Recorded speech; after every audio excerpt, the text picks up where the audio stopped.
Coming to you from the former United States of America, from deep in the heart of Texas, it's Alex Jones.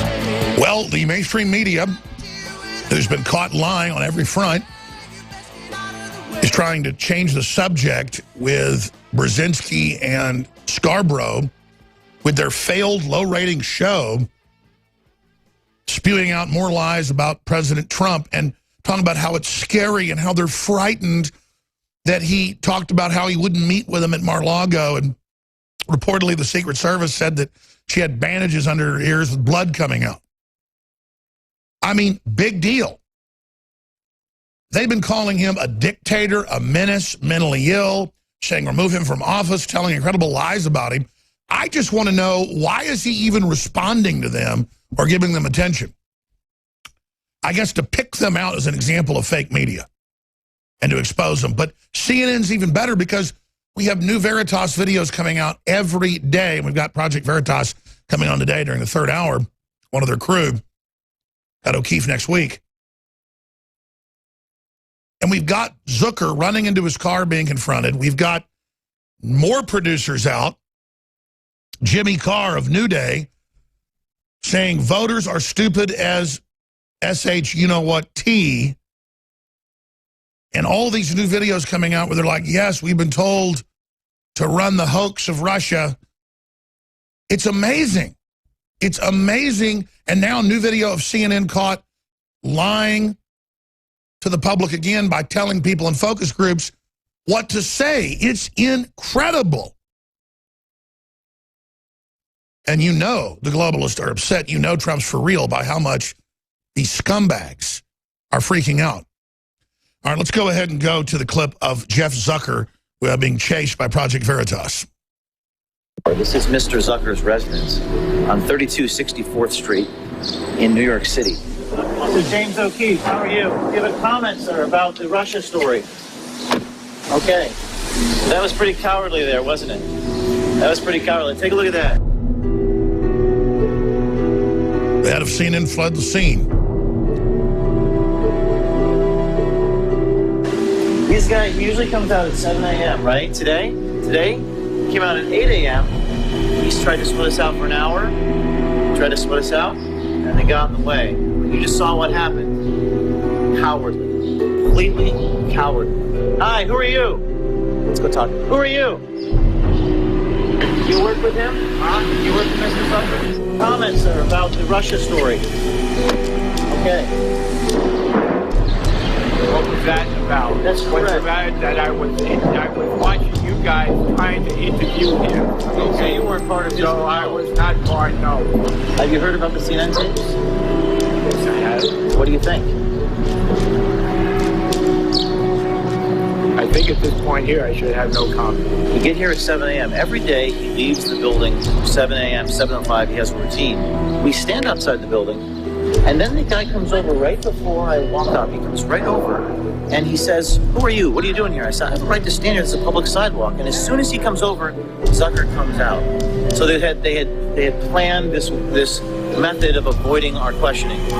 Honestly, it's pretty cowardly. It really is. But Veritas does not give up so easily. Stay tuned. We've got another video coming out as soon as we can finish producing it. That's right, ladies and gentlemen. Now, let's go ahead and go to that clip as we got to break. Here's the latest video, a snippet of it, more coming up. Jimmy Carr saying voters are stupid as bleep, just like Gruber said, thank God you're so dumb. Let's go ahead and roll. I have a very high opinion of CNN's audience either. Would it be fair to question I don't want to be rude here, be careful how I put it. You're at least some percentage Irish Scottish. Would it be fair to question the intellect of the American voter? Oh no, they're stupid. They all have disdain for us. We have a very, very full plate today. A lot of guests, a lot of news to obviously cover. We've got this contrived controversy by the Morning Joe where they call the president a dictator, a criminal, a liar, and then he just says, oh, you begged to meet with me, and reportedly we're bleeding from your facelift. And they're like, oh, we're scared, you're so mean. It's like Kathy Griffin simulating murdering Trump, and then Trump says, you ought to be ashamed of yourself. And she's like, how dare you? You broke me. You talked at me. I'm a victim. And the left's running around fomenting war, fomenting violence, fomenting death out of all their meth-mouth reporters. Looks like the Day of the Dead on CNN. Just like Kathy Griffin. I guess that's the look that Zucker's looking for. And then they freak out and go, you called me irresponsible. You said that I was a bad person. I've been crushed by you. You're a bully. It's a bunch of corporate special interests that had their foot or their knee on our neck, and now they don't 100% got us on the ground, and they're just flipping out like a bunch of toddlers throwing a fit. If you watch the talking point from MSNBC, CNN, ABC, NBC, and all the other usual suspects, they are hammering that Trump's going to cause physical attacks on the press. A, we've got to decry violence. B, we've got to point out they're the ones pushing revolution, and July is about to start when all this big foundation funding and Soros funding is greasing the skids for violence and cop killing and insurrection.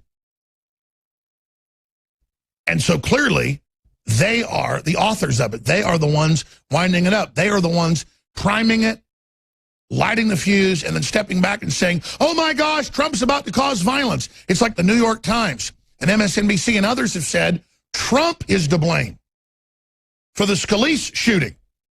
And then they said, no, former governor of Alaska, Sarah Palin, she's to blame. So she's suing the New York Times.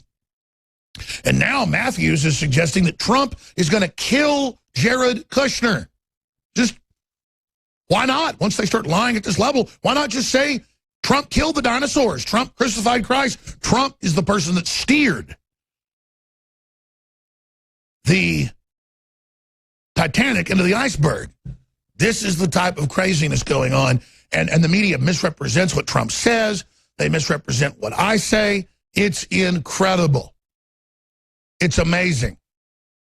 One of the biggest news stories out today is that Alex Jones says slave children were sent to Mars in a slave colony. Didn't say that. Didn't say that. It was brought up, and I said, I know nothing about that. But I know there's a secret space program with a lot of weaponized stuff. And I went on to say, I know they've created thousands of aliens on this planet by splicing humans and animals and insects and plants together. And alien simply means not of this earth, not natural, artificial. There's the headline. Alex Jones is a perfectly normal chat about all the slave children who are sent to Mars. You know, Robert David Steele was a case officer in the CIA that did run operations in the Middle East and has done a lot of stuff in a Marine before that. And I know why he brings that up. He said, you know, there's such slavery of children. There's such rendering of their blood and their bone marrow for the elites. That's been in the news. They've been caught. There's so much sex trafficking with the new scandal with the deputy pope indicted for running giant child rape operations that he went on to talk about what I've talked about with NASA engineers. And this was even in Time Life and other publications in the 60s. It was discussed morally from the view they had of trying to raise children basically subterraneanly to where they normally think it would be normal to live in space, to send them on a Mars mission so that environmentally they never knew anything any different, so that it wouldn't be cruel and unusual to send them. And that has been postulated. In fact, I even have the Time Life magazine somewhere around the office. We've shown it on air before, where they talk about different scenarios. So that's where those rumors began. He was making the point that we already have a breakaway civilization technologically. And there's already so much secret stuff going on. Vaccinating black people from the late 40s until the 70s with syphilis and telling them it was a vaccine. I mean, you can't trust anything that goes on. And then they make all these jokes in the news saying Jones makes it up and says there's human-animal chimeras. Will you guys bring me the file? I forgot to tell you before the broadcast started. I have a big file, but it's only a small sampling of National Geographic, Smithsonian, Nature, MIT saying thousands of human-animal chimeras are now gestating and being born on U.S. research farms. That's an MIT headline. And I've talked to the people at the bases, and they say it's more horrific than you can imagine. It's classified. We can't tell you. But stay on target, Alex. It's horrific. And then they just admit it. Part human, part ape, part human, part monkey, part human, part dog, part human, part insect, part jellyfish, part... I mean, and, you know, I talked to family that was told about some of this in the 80s, the experiments that were going on. And they wouldn't get into details. They just said it is unbelievable. Okay? But notice the media just says, oh, Jones, you're crazy. It's not going on. Next time Robert David Steele's on next Wednesday, I'm going to ask him, though, why he just threw that Mars comment in the middle of discussions about the Pope's deputy caught red-handed running a 20-plus year program of child rape. I mean, it's organized. And why he threw it in? Because I make the point, why did Buzz Aldrin come on the show about the moon mission to just say it happened, second guy to walk on the moon? I believe it happened. I've got friends that were engineers. Raymond Teague died a few years ago. You can see him in Mission Control, Mission 1, in control of the cameras, everything. I mean, on the spacecraft, everything. It was real. But they had backup stuff there they didn't want people to see. That was the whole point. And the film rolls couldn't come to the Van Allen radiation belt. They had to broadcast back a TV signal. So they did doctor up photos and stuff for the public. And they did use some of the Hollywood people that have been used for 2001 Space Odyssey. But it wasn't Kubrick himself faking the whole deal. They used some of the people that had been on 2001. By the way, I have that from I have that from all the sources. NASA, Kubrick, family, all of it. I mean, we've got the contacts. It's all well known. I talked to the president. I don't need to go any further. You're getting what's really going on here. And so they want to take all this and distort it out and all the rest of it. That's not what's going on. There's a lot of stuff secret. The president hasn't even figured out all the stuff that's going on. But you don't think we're really spending $2 billion on this new fighter, do you? I mean, you don't really think that the SR-71 Blackbird in service in 1955 is still the fastest airplane in the world going Mach 4? I mean, do you still believe the SR-71 Blackbird, developed in 1952, in service in 1955, taken out of service in the 1980s, do you think the SR-71 Blackbird is the fastest aircraft in the world? Let's put the SR-71 Blackbird up behind me if we can. Do you really believe that? The elites have always been about informational control. And when they set up the National Security Agency in 1947 and the CIA with the National Security Act, that was the end of it, because it's a total breakaway situation. Now, that's 1952 technology on screen. Looks like something out of a science fiction movie, doesn't it? We're not in Kansas anymore. So coming up, I'm going to get into false flag. Is CNN or their controllers who stage wars, stage babies in incubators, their lies responsible for millions of dead, promoting open borders, promoting globalism. They're losing control. They're making themselves the victim. How do they pull themselves out of the bacon when they're pushing violence against Congress, pushing violence against Trump, pushing violence against his supporters, pushing all this garbage? What are they going to do? Well, themselves or some of their associates, I would say in the prime computation, would stage a false flag event, either completely manufactured or partially real. CNN is famous for faking explosions behind Anderson Cooper, who really wasn't in the Middle East at the time, famous with blue screens. I mean, they're well known for this. The video's up on Infowars.com, needs to go viral. Is CNN planning false flag? I would say, is CNN planning a false flag or false flags to blame Trump? The desperate MSM might go to extreme lengths to gain public sympathy because they've done some of this stuff before. I should probably add on, some information to that just to point out that they have a history of staging false events that then kill millions and millions of people. But when we return, Mika, daughter of one of the main architects of the last 50 years of evil, and Psycho Joe, as Trump properly calls him, old Psycho Joe Scarborough, these out-of-touch, old, wannabe trendies. And by old, I mean old guard. Doing music videos, rock videos about themselves, doing photo shoots where she's sticking her leg up in the air and he's acting all powerful and alpha male. I mean, this is a joke. These people are literally a giant joke with all these old stuffed suits and dying media, all having consensus journalism where they all vomit in each other's mouths and pass it around. They're saying they're so scared and everything's so bad and Trump's a big old meanie and he dared speak back against them. But, you know, I know why Trump's mad at them. They've been in his business. They've been talking to his crew. They have been stabbing him in the back. So what's happened is the desperate establishment, corporate media, that'll tell you the truth about the weather report. They'll tell you what the temperature is or, you know, whether there's wrecks on the highway. They have their use. But when you're talking about national media with these known pundits, they are there to spin, obfuscate, and lie. And we have every major news agency caught in conscious lies. Imagine if you had a behind-the-scenes video of me saying, I consciously lie. My viewers are idiots. They trust me, dumb effers. The media is so deceptive, they might take that clip and say I said it.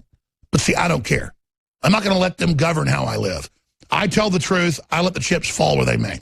And they constantly do it. They edit together what I say. That's their problem. But they get caught over and over again like politicians, and we're just supposed to accept it. But all over the world, people aren't accepting it anymore. And again, it doesn't mean we're going towards some utopia. We're going away from tyranny. We've decided we want more. And Trump is delivering, except on taxes and Obamacare. And that's because the Republican establishment, who's the real threat, the Democratic Party is destroying itself, but the Republican establishment needs to be in the political, peaceful crosshairs of change. Americana, the American system, is back. Not the modern global system they say that is America, and that they scapegoat America's name, but the real American system. Now, this is a short segment. Next segment, I'm going to get into Brzezinski and Psycho Joe, not because they're important, but because analyzing how they baited the president is. They are thanking their lucky stars that Trump started tweeting back at them. They baited the president. Now, I'm sure he knows what he's doing, but they don't have any viewers. And so I would think the president's doing that just to show what pathetic scum they are and to have the public further realize he's fighting the enemy media that is a foreign multinational propaganda corps that is literally out to get us. We've got Gruber. We've got all these other producers. We've got all these other government hacks saying, thank God you're so stupid, and that they're ripping you off. And yes, their constituents are losers, are Arrested Development fools. But we need to reach out to them. I know they're calling for our death and simultaneously whining and saying we're violent. I understand that they don't have logic, but it's up to us to reach out to them as much as we can and say, listen, it's not about Donald Trump. It's about the reawakening and nationalism. And don't you see all the powerful corporations and all the big establishment media and foreign governments unified against Trump? Do you really want to be on that globalist bandwagon where they all point at each other as a consensus? Here's an example. The OECD set up the European Union. It's the corporate banking system that used U.S. taxpayer money in the Marshall Plan in 1946 to reestablish Europe. And it came out and said, we have 10 million migrants that have come in the last 5 years. It's accelerated in just the last year. It's 5 million. So 10 million in the last 5 years. But half of that in the last year alone. It's an accelerated collapse. They brought in the first group to get you ready, to condition you. Now they're accelerating towards total collapse. And then the EU points at them and says, oh, look, the OECD, it agrees with us, the Organization of Economic Cooperative Development. As I've always told you, that's the world government. That's the original breakaway group that then set up the CIA and everything else, and I'm going to explain that when we come back as well. They took the equivalent of hundreds of trillions of dollars today hundreds and hundreds of billions of dollars, put it into private corporations to set up the takeover and reorganization of Europe. They then set up systems and got laws passed to let secret government be established and let secret investment be brought back in. So they used the beachhead of Europe and our intelligence and military force that have been established there to then come back in through the National Security Act the next year and take over the United States. Amazing. I'm going to get more into that coming up, and how Trump's travel ban and so much more is just a limited attempt to stop that full dam break and full collapse. We're going to go to break. Please don't forget the transmission is listener supported. And that means by you spreading the word about the local affiliates you're listening to on AM and FM, spreading the live feed links at Infowars.com/show, the Facebook, the Periscope, the YouTube videos, the prisonplanet.tv, membership you can share with 20 people. All of it is about spreading the word, so keep spreading the word. Free shipping through the month of July. I've extended it, and a lot of huge specials. Myco ZX is back in stock. We're on the march. The Empire's on the run. I know we have a lot of new listeners joining us across the country and around the world, listening on the internet, watching on the internet, listening on AM and FM stations across the country, and some cable and TV stations as well. Thank you all for joining us. You're going to hear what I actually say on this broadcast and what my guests have to say and what we cover and the documents and articles and videos we show you. And then you're welcome to go double check what we've said. In fact, we hope you will. I probably cover 15% of the news that's on Infowars.com every day. I mean, I hardly even get over all the news that's on Drudge. It's just all crazy. But in the next little short segment, I'm going to have my message to the media dealing with human-animal chimeras, because they've really jumped the shark on this. This has been going on for at least 30 years. It's in mainline literature. And they're now beginning to condition the public for the rollout of it. But they don't want me to give it bad PR ahead of time. So they just say it doesn't exist, it's not happening, Alex Jones is a liar, he says Hillary rapes kids in the bottom of a pizza place, never said that. He says he hates black people, never said that.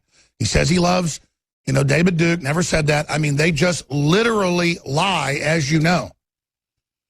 Because they don't want to have a discussion about animal-human hybrids and the different ramifications of it, and how it's this no man's land, literally and figuratively, where they don't have rights because they're not humans, and they don't have animal rights because they say they're not animals. They're alien. They're new. They're original. That's the definition. Whenever the last secret probe landed back on Earth a few months ago, just type in X, whatever mission it was, secret NASA probe lands, and it's got the guys in the spacesuits. They're doing that because whatever that probe did, they're worried it had space microbes on it. They don't normally do that with the other missions. Now, let me ask you a question. You think they're wearing spacesuits down here on Earth at these facilities where they're doing the human-animal chimera testing? No, they're not. It's wild. It's dangerous because it's creating new mutagens, crossing different genetic lines of animals and humans together is very, very dangerous. There's the BBC, the uneasy truth about human-animal hybrids.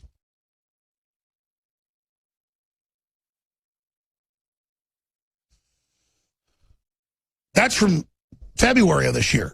And the reason I've really been hammering this is I've been talking about this for 20 plus years. And now they're trying the rollout of it. So they're really upset that I'm pointing out the issues ethically, culturally, biologically, so that we actually have a real debate about it and force it out. So they're simultaneously rolling it out, admitting it's going on, but then saying I'm insane and I'm a liar. I mean, there are hundreds of articles out today just saying I'm completely insane. There's no such thing as human-animal hybrids. There's CBS News. Air Force space plane lands after secret mission. Yeah. And they're wearing decontamination suits while they're messing with it. Probably because it's got special weapons payloads and They want to make sure that none of it leaked when they was transferring its weapons payload to the platform. Yeah, it's a little mini space shuttle. You see that cargo hold? That cargo hold carries special little packages. By the way, that is a very old design. They are showing you a 1960s design. I mean, you can watch Buck Rogers' 21st Century that came out in 1979, and that's the plane Buck Rogers is in. Can you guys pull up the cheesy, see if my memory serves, Buck Rogers' 21st Century intro trailer? Intro to the TV show? We'll see how good my memory is. I haven't watched that show in over 30 years. But that's Buck Rogers' ship right there. I mean, they're even throwing it in your face, folks, that they're showing you stuff that Buck Rogers was flying around in a made-up Hollywood TV show in 1979, and then that's what they're showing you landing. That's been landing in Area 51 since the 60s. That is an old design right there, ladies and gentlemen.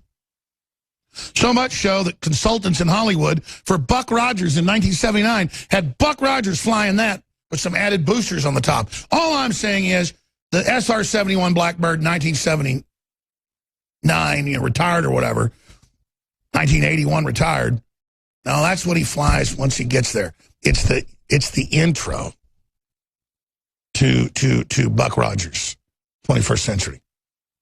Because I can see the media now. You go to YouTube, you type in Buck Rogers TV intro, and that's where you'll see the little space shuttle he's flying around in. The media will probably pick up with that. Jones says Buck Rogers TV show's real. That'll probably be the headlines tonight. The good news is, though, it just sends more people here to the show to say, we've got to hear what this maniac's putting out. Now, that's the Air Force X-37B. And as soon as we can find the old Buck Rogers deal, I said I'd cover this next segment, but I always kind of get into it right now. Maybe I should just get into chimeras right now, because I've got a whole stack of scientific papers, mainstream news, National Geographic, all of it, admitting everything I've said for 22 years. And instead of people saying, Alex, you were right about this, they say, oh, you're crazy, it doesn't exist. I know you're probably sick of hearing about it. Let me just briefly here spend a minute or so. Oh, they found it here. So let's get some audio and back it up, and I'm going to play this. There it is. See? There's Buck Rogers' little spaceship. And it's the it's a little X ship.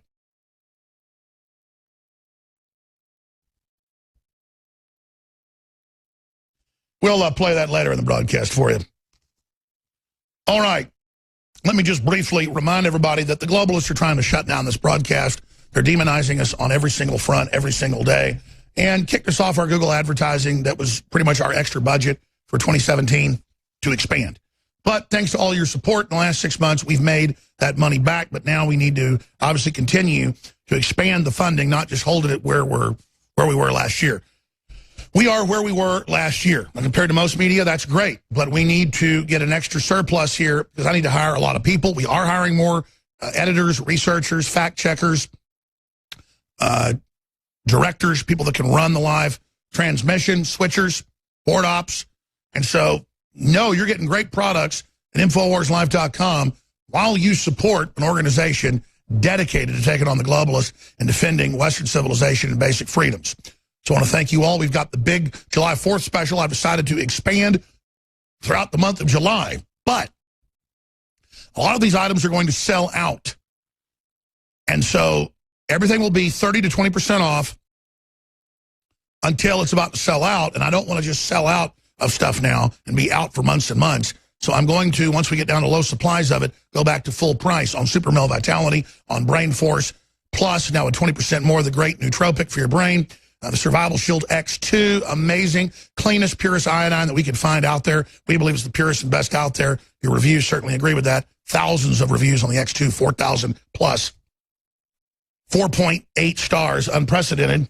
And now the Myco ZX, unbelievable, folks. You think probiotics have helped you? They've certainly helped me and countless others because of all the bioaccumulation of pesticides in food. It kills the good gut bacteria. So you go in with a Biome Defense, super high quality probiotic we've got, and it, again, lets the good bacteria grow, help process the nutrients in your gut. That's how we symbiotically operate and push out the bad bacteria. But into those spaces also is an epidemic of yeast and mold and fungus And just read the mainline literature on this for yourself. I mean, it's an epidemic. People are growing fungus in their brain and getting record-level brain tumors. The massive bat populations are dying. People are dying at mainstream news all over the country in unknown fungus-related illnesses that never existed before. I talked to 2 cops in Cleveland. One of them was our bodyguard. He'd been on medical retirement but come back, to do security. And the point is that he went into a crack house and got some type of fungus in his brain, almost killed him, and his partner's retired from it. And it's no joke. Anyways, I'm not saying Myco ZX is going to handle that. All I know is in the gut, that's where it's really out of control. And this is known concentrated herbs and compounds that knock it out and eat through the slime wall that funguses and yeast create to dominate and control your gut, to make sure the nutrients don't get through the intestinal wall into your bloodstream, but that they gobble it all up for their own little greedinesses. And candida and all this is totally well known. I love how media says, oh, I'm a total kook. There is no fungus epidemic. Yeah, sure. There's no mold epidemic either, jerks. Point is, this is blowing people away. Read the reviews for yourself. 4.9 stars. Infowarslife.com or 888-253-3139. And I am going to offer that at 30% off because I want you to try it when you get it with Biome Defense, the probiotic. They go together. One deals with bacteria, one deals with fungus, yeast, and other garbage like that. It's amazing. It's a new product. It's sold out in 2 weeks when we got it in. Took us almost 6 months to get it back. It has 140-plus reviews, 4.9 on Power Reviews. No one has that. No one. No one. There was even an SEC complaint on Power Reviews that they did. And they said, here's all our documents. We have to take out the super positive reviews. These of course, are all real. They had to back off. I mean, that's the type of warfare we're under. They don't believe that on one of the major respected sites out there that we have 4,000-plus 5-star reviews on X2, and it's that good. They say I'm a con man, that I sell knockout. You got trouble sleeping? Take some and see what it does. I'm no rocket scientist, but I know if a regular bottle of melatonin is $19.95, and I can put the same dose in my bottle, it only costs me $1 for that dose in that bottle. Why don't I add 8 other things? Then the bottle costs me $6, $7, but I still make $12, $13 and fund the operation. And then it's got chamomile, L-tryptophan, valerian root, a bunch of other stuff known to help you sleep, and it's changing people's lives, and these dirt bags say I'm a swindler, I'm a con man. It's a known fact valerian root triggers chemical behavior in the brain to help you sleep. It's a fact melatonin is key. But they won't tell you that a lot of people are depressed because they don't have enough melatonin or serotonin. They won't tell you St. John's wort in hundreds and hundreds of major studies is way better than, things like Prozac. And I don't even sell St. John's wort. We should be. Like, oh, Jones is a con man, St. John's wort. What do you think's in the plants God gave us? I love it. You know all these articles they've written saying I'm a con man selling supplements? You know what our sales have done? I said we're at the same level we were last year. That's on average. But since the hit pieces ran, it's brought in a new revenue the last 2 weeks. So I want to thank, literally, I want to thank the enemy media at The Nation, the enemy media, all those other publications. You're such scum. You're so hated by the American people that they thought, oh, the lying scum says this is a con game. I better go get some. Oh, I love it. Your attack on us is an endorsement to the American people. And our affiliates, too. They're out there and they say all the time, every day, money just arrives, $100 bills, $200, sponsors coming in, people saying we want to thank you carrying the broadcast, whether it's $10 or $100. Just send the radio stations money.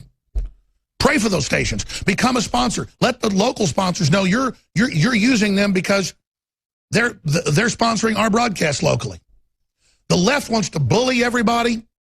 The left wants to kill free market. The left wants to tell everybody we can't be on air. The left wants to try to go after everybody's sponsors. But if everybody just supports patriots, it's over.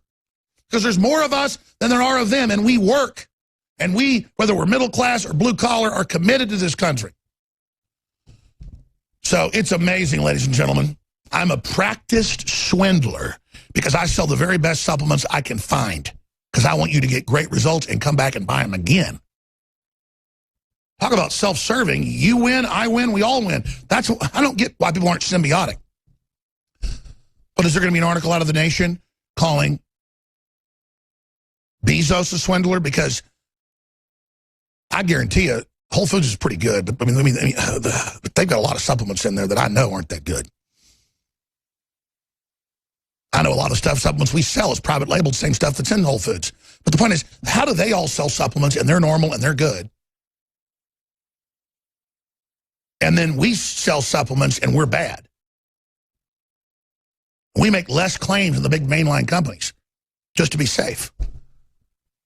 It's amazing. But I'll say it, I don't care what the FDA says. You need oxygen to live. Without it, you die. You need water, and you need fat, and you need protein, and you need vitamin C, and you need all these things, and they know it. And they're reducing the level of vitamin C you supposedly need, and of all these different compounds. Selenium, down and down and down and down. Find out what selenium deficiency does. Just search engine, selenium deficiency cancer. And all the mainline studies, they don't want you to know what selenium does electrochemically in the body. They don't want you to know what true iodine does in the body. They don't want you to know. They want you drinking fluoride, which is the bad halogen, and the bromine and the bromide, that whole family of stuff that destroys you, that makes you bloated and unhealthy, and in a fog, and fat, and stupid. And they want to make jokes and say, yeah, the kook even sells fluoride-free toothpaste. We're not joking. Can you believe it? Like the fool, when he dives 100 feet under the water, wears an oxygen tank and a respirator and sits there and breathes oxygen. Yeah. Yeah, Jones also doesn't play in traffic. Like I-35 is going about 80 miles an hour. I don't run around in traffic either. I'm a kook. I'm a nut. I'm a loon ball. Oh, Robert David Steele, they were attacking? He said a month before Trump announced to run for president that Trump would announce and that Trump would win and that Trump would save the country. And they even quote him in the paper saying, look how kooky he is. He predicted Trump would run, would win, and would save the country. See, they take whatever our strongest info is, and they put it out and then pretend like it's discrediting when it's the opposite. They play a Svengali mind trick, but it doesn't work when you're conscious and aware that they're a pack of liars. When you hate CNN, when you hate Joe Psycho Scarborough, when you hate the globalist.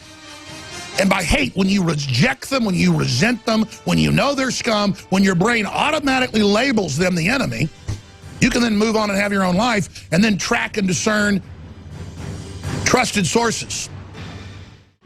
We are back live. We have Larry Klayman, expert, founder of Judicial Watch, joining us to give us the inside intel on Comey and where all these obstruction probes are going, Loretta Lynch, and more. So with the Inside Baseball, that's coming up the first 30 minutes of the next hour. Then I'm going to get into the latest Project Veritas video and audio that's up on Infowars.com, where there's CNN reporters talking about how dumb the American people are, how dumb voters are, how much they hate you, how they lie, how they're told to lie. Just more and more of this coming out. These are monstrous people because they need to hire scum. They need to hire folks that have that twisted mind. And you wonder why they get so sickening, so arrogant, so out of their minds. It's because it's a collection of trash, all one-upping each other, all giving each other confidence. Now, remember, they told you Obamacare was free, then you could keep your doctor. They told you the Federal Reserve wasn't private. They told you Iraq had WMDs, that they were stomping babies' brains out, inside incubators, all lies. Think about all the other lies they've told you and they've been caught telling you. Now, when I first learned about this 22 years ago, it was only in medical and scientific journals and literature. So I would make a big deal about it. And for a long time, they would then attack me and say I'm totally insane. But now it's in mainstream news. But there's a paradox. The media is saying I'm a liar, I'm insane, there are no human-animal cross-species, island of Dr. Moreau. While they come out in headlines and admit it's happening, but say it's no big deal, go along with it, but they never show you these. They've been bringing these to term. When I first read about this back in the mid-90s, it was in medical literature and things, how they were creating human-animal chimeras, embryos, so they could be implanted in cows, so they could grow up larger, so they could have more to harvest, more blood, more marrow, more organs. But now they've been growing these creatures, part human, part pig, you name it, up to a larger size. I mean, China, for at least 15 years, you can buy human milk that's produced in cow's udders for your baby if you can't produce milk. I mean, that's on Chinese TV. I played that more than 10 years ago. That's on state-run TV. You tell the average yuppie that, they just laugh at you. They go, oh, you know, that's Spider-Man movies. But there's the BBC, the uneasy truth about human-animal hybrids. And all these new articles kind of whitewash it, but admit it's going on. Merging animal and human forms brought terror to our ancestors. And this fear persists right the way into our modern age. And they go on to admit, oh, it's going on, but you have a fear. So they think you're so stupid that they're allowed to look at WikiLeaks. You aren't. Chris Como, member. I'm not allowed to tell you about chimeras. You're not allowed to look it up. You've got to hear it from them. Human-pig hybrids for organ transplant can develop into monsters with our brains. The Express. But they're mainstream, so they're allowed to say that. Just I'm not. Because I said it 20 years before, so see, I'm not credible. The more right you are, like saying Trump would win, the polls were fake, they were giving Hillary the questions, the more right you are, the more bad. See, the more wrong, the better. NPR. In search for cures, scientists create embryos that are both animal and human. Well, they don't just create any embryos, they bring them to term. That's MIT reporting that 20-plus years ago. Scientists to open mass cloning factory this year to clone cows, pets, and humans. MIT review. Human-animal chimeras are gestating. That means they're in utero. They'll say that's a conspiracy. That's a big word. When they don't know big words in the media, they just say it doesn't exist. In utero means the uterus of a mammal where the egg and the sperm, you know, grow as the zygote into the embryo. That's not a conspiracy. I'm not trying to show off to CNN that I know how to talk. I can also tie my shoelaces. Human-animal chimeras are gestating on research farms. A radical new approach, not new, the Nazis were doing it, to generating human organs is to grow them inside pigs or sheep. New prospects for growing human replacement organs in animals. New York Times. Washington Post. Scientists create part human, part pig. I can give you a few more, but it doesn't exist. Because I've got the news right here saying I'm a liar in Gizmodo, and it says right here at the end that I'm insane and that there's no proof that they're merging humans and animals. I'm a liar. So why does MSM for 20-plus years say I'm insane and there's no human-animal chimeras? I've had people try to physically start fistfights with me repeatedly on the street. One time at a pizza place, when I was covering spider goats 20-plus years ago, it was in medical scientific literature. I called the head of the Army base in upstate New York where they had a private contractor creating part human, part animal goats so they could create body armor, a spider web in the milk of the goats. So we broke that in the news. And so then they finally, a few years later, had articles about spider goats. And that's really what's important is we're forcing, years later, the media to finally cover real things. But see, that's why they want to keep saying it doesn't exist, so that you'd never worry about breakaway civilization. You never worry about these advanced technologies. I mean, they think a car that has a 200-mile-per-gallon carburetor is disruptive technology. The Japanese have had it for decades, so you can't have it. No, that's empowering humanity, cutting waste, helping folks have better lives. But something like human-animal chimeras that give rise to zoological viruses, bacteria, allow diseases to jump cross species, all of this is going on like a giant subterranean Manhattan Project, and they're only showing us the tip of the iceberg, and I'm begging people to have a debate about this, to be adults about this, about breakaway civilization, space programs, medical advances, fission, fusion, cyclotrons, fission, fusion, heavy super colliders, superconducting super colliders, all these thousands of things. And they just go, that doesn't exist, like it's Santa Claus. That doesn't exist, kids. Don't look at it, because they don't want to have a debate about it. The real investigative journalism isn't like the Animal Liberation Front breaking in and burning down some research facility, but it's whistleblowers from inside these facilities And it's information coming out. Imagine the Pulitzer Prize. You'd probably actually get killed for going in and showing film footage of these creatures, because they're only showing you the cows and the pigs that are 5–10% human. I have talked to people that are scared over the years. I'm going to leave it at that. And they just said, Alex, it's unbelievable. It was unbelievable in the 1980s, ladies and gentlemen. I mean, they were growing human ears on mice in the 1980s. They were telling us about it then. They had roaches with tiny microchips that were remote control in the 80s as well.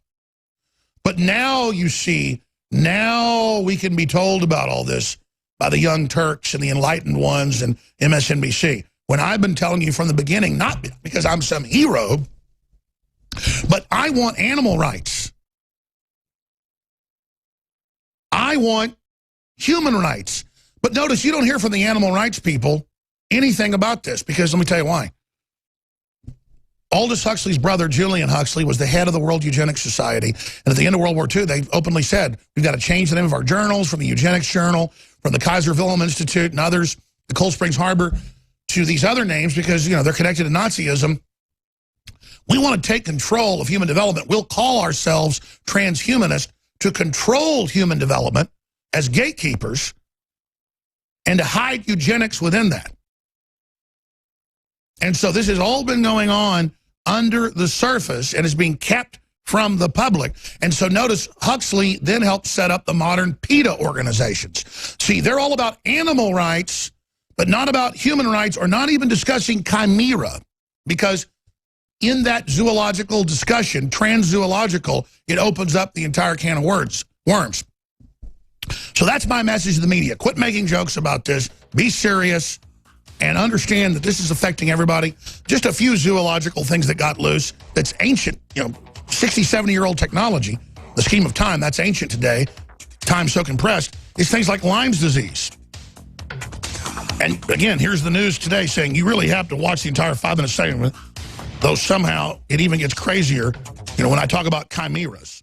That's right, George W. Bush, Lou Dobbs, and myself, and Drudge Report, and Dr. Corsi really exposed that we went into the North American Union, and that is being merged via the Atlantic Agreement with the European Union and the Trans-Pacific Partnership, all of which Trump has been dynamiting and pulling us out of. It's beautiful. NAFTA, GATT is being renegotiated, pulled us out of the Paris Climate Carbon Tax Accords. It's supposed to be a $100 trillion tax every decade. That's from Davos. All the good things Trump's doing. The travel ban. It's totally constitutional. It's in the law. A 5-year-old could understand it. But the 9th and 4th Circuits are judicial activists, and they went along with the media to portray the president as in left field. Everything they do is to portray the president as incompetent and a moron and to undermine the country because they represent foreign multinational corporate interests that are crony, that are not free market, that want a consolidation. They do not want prosperity. They want austerity. Now, joining us is Larry Klayman, who obviously has won cases, the only cases, against the National Security Agency and illegal spying. He was the founder of Judicial Watch, freedomwatchusa.org. And he's working a big case of a CIA whistleblower that's documented a lot of the illegal spying that's going on. But the first reason I wanted to get Larry Klayman on as a constitutional lawyer is looking at what Comey's done. That was a few weeks ago. We've kind of forgotten about it, but that's still big news. That's coming up. Loretta Lynch, the signals that she may be indicted. Cut and dry, meeting illegally. With Bill Clinton, cut and dry lying. Comey having to admit that she told him to not have a criminal investigation, but a matter. Everything they claim Trump's done, they've done. And then Comey testifying that Trump never tried to get him to obstruct, but the media ignores that. So he always has a lot of contacts in the FBI and inside baseball. So first and foremost, with Larry Klayman of freedomwatchusa.org, I want to get his expert breakdown on exactly what's happening with these internal battles going on. And is Attorney General Sessions, as we've heard, getting ready to execute his duty or take the gloves off in response to the fact that we know the Russia narrative is a hoax They know it's a hoax. Larry Klayman, what's the intel you've got? Alex, happy holiday. Thank you. Well, the intel I've got is my own experience. And what we know with regard to Comey, and we've talked about Dennis Montgomery on a prior appearance, and you've talked about him generally as well. He's an NSA, CIA whistleblower. He came forward with 47 hard drives, over 600 million pages of information, much of it classified, showing that President Trump and the people around him, his family, were being surveilled. And so was I, and so was Michael Savage. That's right. And yours truly, I'm sure you were too, Alex. I mean, everybody's on there. Millions. There's millions of people in there. Anybody who is a antagonist towards them that they see is adverse to them, they're going to surveil. And we still have this Obama deep state. It's still in effect. So I brought. By the way, I know those phone numbers are good because it's the Mar-a-Lago number nobody had. It was his private number there at Trump Tower. I mean, this was Trump's phone numbers. Well, and it's not just Trump, it's everybody who's anybody, and plus hundreds of millions of Americans. So I got Montgomery immunity. I brought him forth to Comey at the FBI directly through a federal judge, Royce Lamberth, and he turned all this stuff over. And Comey, because we now know there's certain revelations by Circa News, that Comey was actually doing the illegal surveillance at the FBI against all these people. So he buried this investigation. And so he perjured himself before Congress when he said no surveillance was going on of Trump ever, period. That's correct. And he was also the FBI director during this period. Now, before Comey, there was Mueller. He was doing illegal surveillance, too. So this case is really important because not only are we going forward on the fact that I've been surveilled and Montgomery's been surveilled, I have to change my cell phone 3 times in the last 6 to 8 months. They've inserted malware into it. Montgomery confirmed that. And Verizon, when I went there, they said, we've never seen anything like this before. So I sued, Montgomery sued. They're trying to break into his computers. They got into his cell phones. And on top of that, they're sitting on all of this information, which is an obstruction. And therefore, we brought a lawsuit. You can see that at freedomwatchusa.org. Now, the deep state has tried to discredit Montgomery by having national security reporters like James Risen write that he's a fraud. He's not a fraud. And we just found out that Eric Lichtblau, who is Risen's partner at the New York Times, was just fired from CNN for fake news, for lying to the American people. Wait a minute, Larry Klayman, are you saying mainstream media lies? I've never heard that before. Yeah, right. We have a leftist media strike force, Alex. I mean, you know that. You got the full treatment a week ago with Megyn Kelly. So this is a reality here that we have to deal with. And this case can actually take out Comey. It can take out Mueller because they have committed crimes against the American people themselves. They've conducted illegal surveillance. It's criminal. It's a violation of the Fourth Amendment. And Montgomery is a key witness, and now he's a plaintiff. So we were in court last week, and Judge Richard Leon, a few days later, ordered this thing proceed. He was deciding whether to keep it. It's a related case. It's on an expedited schedule. It's a preliminary injunction. We're going to be seeking discovery of Comey, of Mueller, of others in this case. By the way, let me stop you, Larry. I have a real problem. I don't tend to hype up big guests, and I just tend to just have you on, and we just kind of bring it on and don't point out how huge it is. Right. You're the only guy that's won in court against the NSA. You have this amazing whistleblower, as bigger than Snowden. I've seen just the limited data I got from the Arpaio people, which I know you're separate from. You weren't involved in that. And, I mean, it's the deliberate targeting of conservatives and libertarians in the media. It's specific, it's total, it's private phone numbers I had in offices that I never even used. It is a database of files they can go into and then listen to an entire larger file of everything you do on a fax machine, an email, a phone number, your family's phone numbers. I call family I call other numbers when I'm under particular surveillance. Suddenly their phones get taken over, start calling people in other address books. Start creating this nexus. I mean, your power goes down 5-6 times faster when they're live time in your phone. So I know what this is like. It's amazing. For the week before the Megyn Kelly, they were in all our phones. It was just incredible. And to live here and to know this is going on, it's just insane. To go watch the movie Snowden and to have personally lived it, you know, I guess that makes us all comrades, you know, fellow travelers, to use the communist term. This is crazy. Well, it is, and we live in an Orwellian state, and that's exactly what Leon said when we got our victories a few years ago. We enjoined these intelligence agencies. We enjoined Obama. Later, the appellate court mooted out the preliminary injunctions because there was a new law that was put into effect, the USA Freedom Act, but now we find out they're violating that too. So when I went back to Judge Leon, I said, Your Honor, they're violating what you ruled earlier, law of the case, that these are unconstitutional Fourth Amendment violations. They're criminal in nature. We need to proceed on this case. He agreed with me. We're going to proceed quickly. This is the one case, Alex, that can take out Comey. Oh, I totally agree. I hadn't put two and two together. I mean, you went before Comey, you went before the courts, you won. Comey then, now he's been identified as the guy running a bunch of these spy programs between the FBI and other agencies, obviously, has been caught lying to Congress saying it's, quote, crazy that Trump thinks he was ever surveilled. Well, that's right. And clearly he was, and so was everybody else. Now, we don't know whether he was surveilled after he became president by virtue of Montgomery, because Montgomery was up to a certain point. But the fact is that there was a pattern and practice of doing this. This occurred on Comey's watch, and before that it occurred on Mueller's watch. So how can these people be part of an independent counsel or special counsel investigation when they're dirty, when they have committed criminal acts? So that's the importance of this case. Notwithstanding the fact that I've been surveilled, that's a violation. We've sued for large damages. And we also asked to get Montgomery's hard drives back, which Comey and the FBI misappropriated. Let's go back to that, but let's be clear.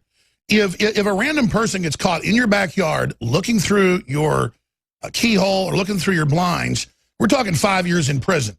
And they should. But if you use that to then use the information against somebody, it's a more serious felony of conspiracy, blackmail, you name it. And that's what they're doing. These are serious felonies. If I got caught putting a camera in my neighbor's house, I'd go to jail for 10 years. But in the government does it illegally, it's supposedly okay. Well, this is a higher force than the president himself. Okay, this is a third form of government, in effect.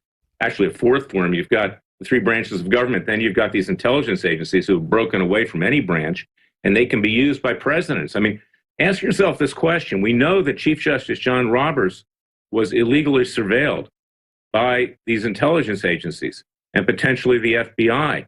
Why did he flip at the last minute on Obamacare? Why do we have the problem that we currently have?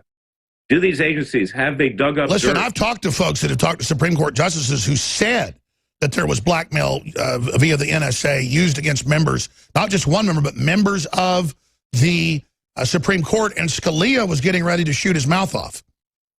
Well, that may explain why he's no longer on this earth. I mean, who knows, Alex? But the reality here is that this is extremely dangerous. You know, King George III, if he had these capabilities, as I've said before, our founding fathers' plans would have been exposed. They never would have gotten Philadelphia to sign the Declaration of Independence. They would have been arrested and executed before they got there. That's how serious this is. This sits over the heads of every American. Anybody who criticizes the government or wants to take on a particular cause that isn't liked by the establishment in Washington is subject to this surveillance and blackmail without probable cause, without any showing that we're committing a crime or that we're in contact with terrorists. This is perhaps the worst scandal. I mean, it's not even a scandal. It's beyond scandal. Well, as you know, it continues to turn out that Wahhabists and others are being given key national security level master control over Capitol computers, over agency computers. They're bringing foreigners in and infesting everything with no real clearances. It's a total takeover. Well, it is. And this is the danger of this. This is why we need the support of the American people. Go to freedomwatchusa.org and donate. And Mr. Montgomery's trying to make ends meet out there. He's got a brain aneurysm. He's very hurt. Well, I'll tell you this, Larry. I mean, you're the guy that beat the NSA and got a law passed. Now they're violating that. I mean, you get results. I hope folks will support you. I want to come back then and ask, how far does this rabbit hole go? And from your contacts, what's about to happen next? By the way, we sent a crew, Millie Weaver and crew, the Red Pill Expo that Lord Monckton, Robert Kiyosaki, and others were at over the weekend, and some of the interviews have not been seen yet. They've got one with Robert Kiyosaki, who's very respected and good friends with Donald Trump. It's a warning to the president about some of the black ops he was involved in. And I can confirm some of these black ops from some other sources. It's pretty amazing stuff. In fact, I may even air that in the fourth hour for it's about 5 minutes long, a clip when Mike Cernovich is hosting. But there's just overwhelming amounts of news. You're not even getting live here on the air. Go to Infowars.com as a lot of that news breaks. And please spread those videos. Larry Klayman, again, demonized by the media, demonized by the establishment right wing because he's effective. He's the guy that helped get the impeachment going. He's the guy that got the NSA to have to stop its behavior and got a national law passed, which they've been caught breaking again. But because of that, now we have investigations. We're exposing it. Remember just 10 years ago, I was insane, none of this existed, and then it was exactly as we told you it was? Because it's all hidden in the Telecommunications Acts from 1962 and 1987 and 1996 as they put the infrastructure in. It's all hiding in plain view. Then we have the whistleblowers. And Larry Klayman has a whistleblower that I've talked to law enforcement. They've been on. They've seen it. And I've seen very small pieces of it. As a journalist, we're allowed to see this, but under precedent, but it's still dangerous. And all I'm saying is I don't think people realize the danger that Larry Klayman's gone through, or we gone through. I mean, we had all the guests on the week of Benghazi saying exactly what happened from NATO, from the Army, from the CIA. I mean, they had the Justice Department come to their houses. They got threatened with murder. Now, that's behind the scenes. I'm not going to tell you some of the stuff behind the scenes went on here because it's off record. But let me tell you, some of our guests are heroes. This isn't a game, people. I've gone through a lot just doing it. I'm not complaining. I just want you to know this proves how real all this is, that they do this. But we don't have to prove anything. It's all been admitted now, thanks to all the whistleblowers from AT&T and Larry Klayman and all the rest of it. So now, where does all this go, Larry Klayman? Well, it goes, Alex. We're trying to wage a peaceful revolution, as you know. We're trying to use the courts. We're trying to use other means. We're trying to use people like yourself who get the word out. I have a radio show myself. It's called Special Prosecutor with Larry Klayman on Radio America. You can find it on our website. Education's important, and it's not just the lawsuits, because this country's on its knees, and we need to rise up and bring it back. And, yeah, it requires strong measures. We're not in favor of violence, but, of course, the left is, and they're trying to do that. And when you talk about violence, just yesterday, we found out that an FBI agent was indicted in Oregon for lying about killing one of the protesters when the Bundys went up there to protest this land grab. You know, let's stay a little longer because I want to get into that, but it'll take some time. I remember when this all happened, I talked to some folks in the Army who were very upset because they were there, and I was told all of this, and I just couldn't even believe it, that they would just randomly kill this guy for no reason and lie about it. But now it's all been confirmed. And Lord Moncton first gave us that news last week. You're saying you have more intel on that. It's now subsequently happened. Well, yeah, I've been trying to represent Cliven Bundy, okay, in the case in Nevada. I got a judge there, Gloria Navarro, who's trying to keep me out of that case. I'm at the Supreme Court on that issue very shortly because she doesn't want a Larry Klayman in there because I'll challenge her. But she's the hand-picked judge of former Senator Harry Reid, that very corrupt Las Vegas senator. And then Cliven, who's being tried probably in about a month and a half with his sons, he never harmed a hair on anybody's head, yet he was indicted. And he was indicted, Alex, I believe, because he used a politically incorrect phrase after that successful standoff where the government had to leave, where they were using excessive force. Cliven compared himself to the Negro in the Old South. Of course, Martin Luther King had used that word. And he just didn't know the right word. So Obama took offense. Loretta Lynch took offense, and she indicted Cliven and his sons. And they said these are domestic terrorists. No, they had hundreds of their cows letting them die in a barn on land the family had grazing rights to since 1877. But then they lied to the public going, oh, they just stole public land. No, the public didn't understand common law or even federal law. That's right. Now, fast forward, we've got Cliven Bundy, and you can see about that at ClivenBundyDefenseFund.org. He needs your support. Cliven Bundy. Stay there then. Let's come back and flesh this out because I don't even know if this is known, but it wasn't just Joe Biggs that got warned off. I then talked to folks that were actually there, and I couldn't really talk about it at the time because it wasn't off the record, but now some of it's leaking in the case. They had U.S. Army Special Operations there.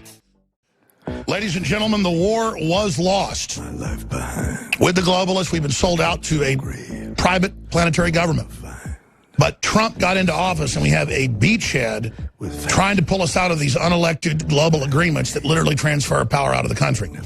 Meanwhile, in many Western states, upwards of 50 to 60% on average of the land is federal. Some states, it's 89%, like Nevada and other areas. And the feds are super aggressive now. I've gone to national parks, and the regular rangers are okay, but you get around the police, I mean, Everybody knows I'm not anti-police, but when you see somebody crazed, aggressive, rude, I walk over, try to talk to people repeatedly at Big Ben, and they're rude and bow up to everybody. I mean, you know when you've been in third world countries and you've seen authoritarian police, how they strut around, how they behave. They look like North Korean police. They have that same crazed look. You know your country's in trouble. But remember the TSA hiring ads a few years ago that said, we want imperious people. They want you to act imperial. Imperious means super arrogant. Larry Klayman, again, top constitutional lawyer, absolutely fighting the globalists at point-blank range, joins us. The left's been calling for major violence. This just broke. I told you this was coming. July 2nd is when Soros doubled the amount of money he's ever spent in the U.S. for civil unrest. Washington Times, Michael Moore urges followers to rise up over 4th of July, storming senators' offices. And, of course, they've been calling for violence. The Huffington Post and others have said, too bad there's not more congressmen being shot. Meanwhile, they're saying we're going to cause violence against them. They're going to kick off the violence. They're going to say we're behind it. That is clear. Because they know Trump's trying to get control of the agencies right now. They want to have a violent overthrow before that hits. I think they're insane, just like in the campaign. I believe this is their Waterloo. I believe they miscalculated. We'll talk about all this with Larry Klayman in a moment. First off, MycoZX was a new product that we had last year. And it's a big old high-quality glass bottle filled to the brim with compounds, enzymes, and herbs that are known to knock out the fungus, the mold, the yeast, the candida. Ladies and gentlemen, it's a huge national crisis, the pesticides bioaccumulating in the gut. Huge problem. Then that pushes out the good bacteria, the bad bacteria take over. You take probiotics. It's legendary. Nobody denies that probiotics haven't changed the world. Really helped a lot of people. We have Biome Defense, a super high quality, very high end, 50 billion strains per pill.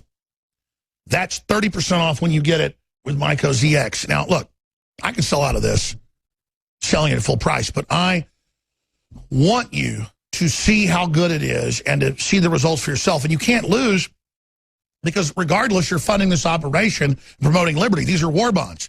But everybody, myself included, I'll take probiotics a while, I'll take MycoZX, then I'll forget because I'm not a big, vitamin mineral guy. But this is beyond vitamin mineral. This is re-energizing your gut. This is solid fact.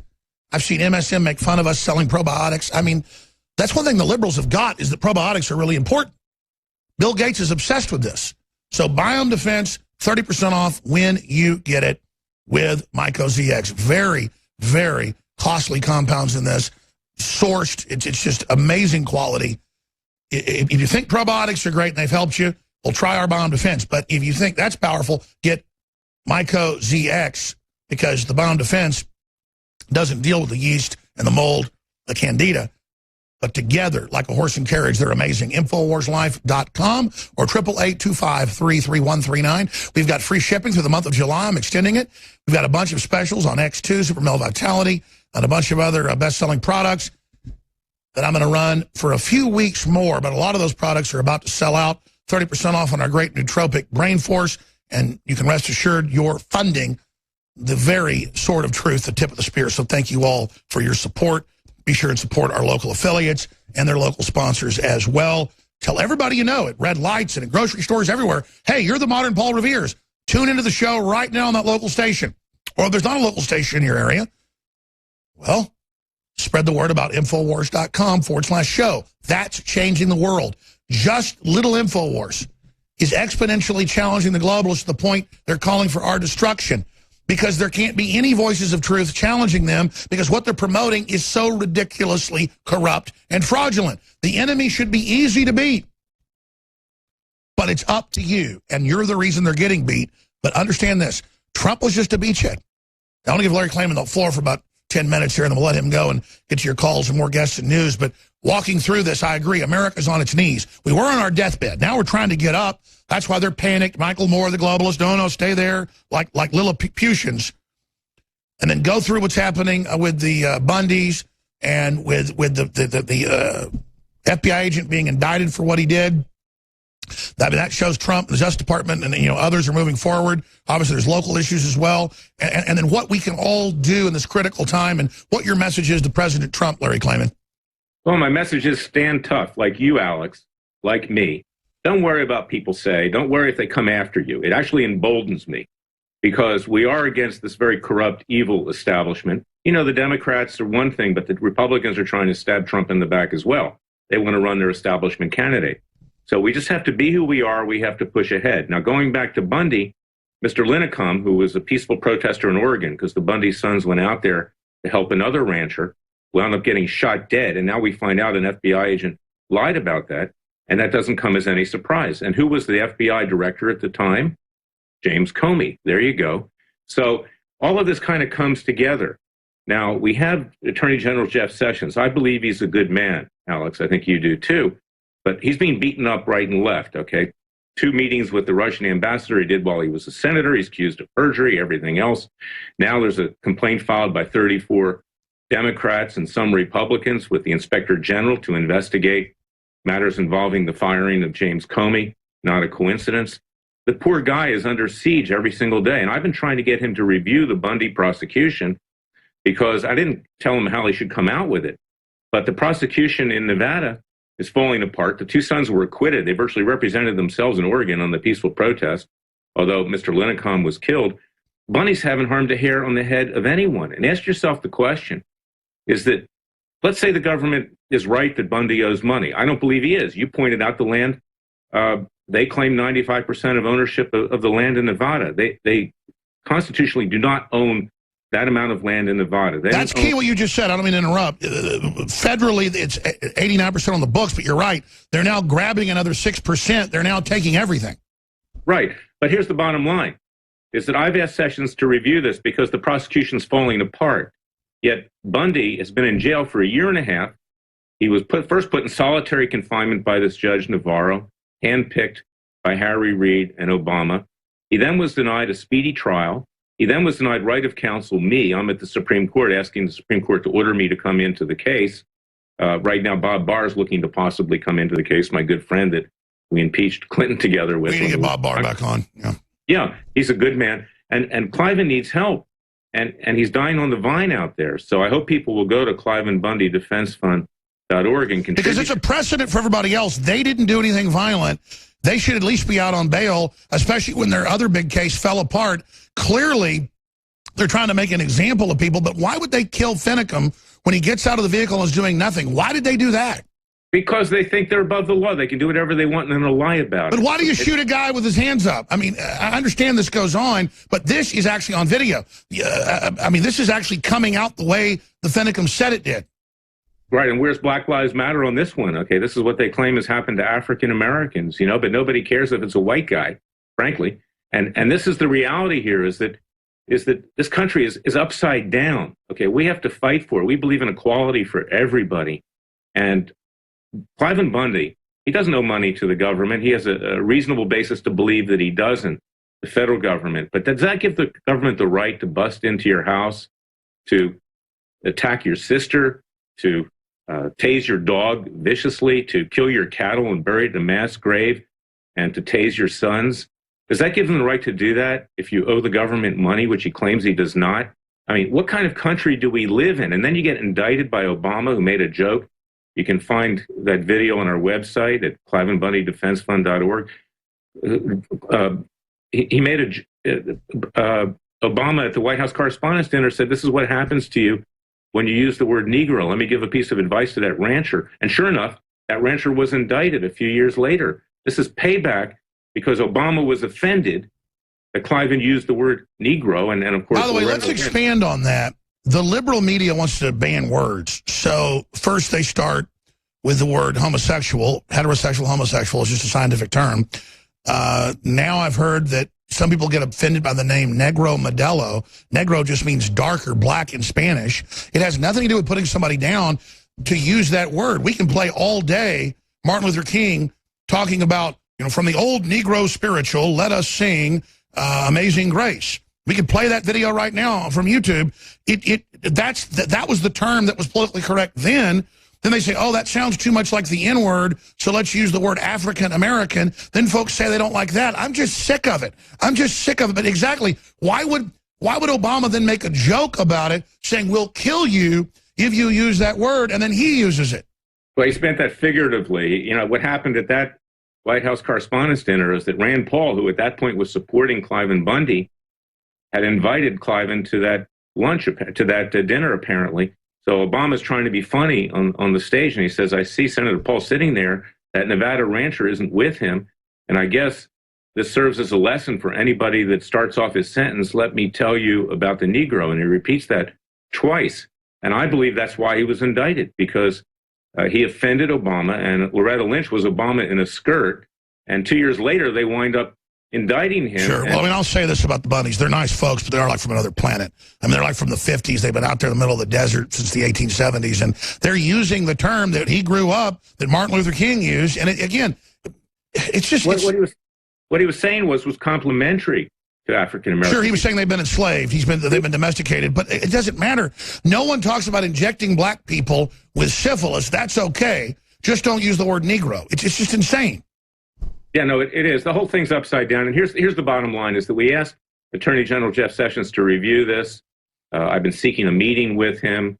Poor guy's under siege. And I hope that the American people will rise up and ask Jeff Sessions to take a look at this neutrally, because this is a persecution. It's a political persecution. It's more than a prosecution. Exactly. And I agree. Let me ask you this. They've got Trump under siege. They've got Sessions under siege. They've got us under siege, trying to keep us on the defense. Don't we need to go on the offense like you're doing with lawsuits, the rest of it? What else does Trump do? I think he should come out and say, Michael Moore, instead of picking on Brzezinski and, you know, others who are just jokes, hey, Moore, you're calling for violence. You're calling to run into people's offices. If anything bad happens, it's on you. Stop calling for violence. That way we get ahead of them trying to foment a revolution. Well, Alex, we're taking action there, too. I represent a young gay woman who was attacked at Berkeley when Milo of Breitbart News tried to speak there. And we've sued Berkeley. We've sued the president, Napolitano, the former Obama head of HHS. And we've sued others there. The police department that stood around and watched this woman get beaten up. We've got to start taking action here. We can't just sit here and complain. And what you do is extremely valuable. You're getting to the American people. I do the same thing with, you know, going on your show and having my own radio show. But yes, we need to try to use the legal system, because if we don't, these leftists are fomenting violence. And I'm afraid that you're going to wind up with the militias in the streets. You're going to have the people on the right, people on the left. We're going to be in another civil war, and it's going to be bloody, and it's going to be scary, and it's going to destroy this country. So we're using whatever means we can to try to avoid that. But the reality is we are on the brink of civil war, and very dangerous civil war, because the left knows no bounds. They're Bolsheviks. It's like 1917 in Russia. They don't care if they kill people. They don't care how many people they destroy in terms of the leftist media. And they lie, they cheat, they steal. They're just like communists. That's what they are. Ironically, Putin said recently, looking at these people that are trying to destroy Trump, he says, he has some sense of humor, I might add. He says, these people are a bunch of communists. So, you know, even he sees it. He's a communist, so he knows one when he sees one. So he was a communist, definitely. Yeah, well, now he's just a dictator. But the reality is that he sees what's going on here, and he's looking at the United States destroy itself.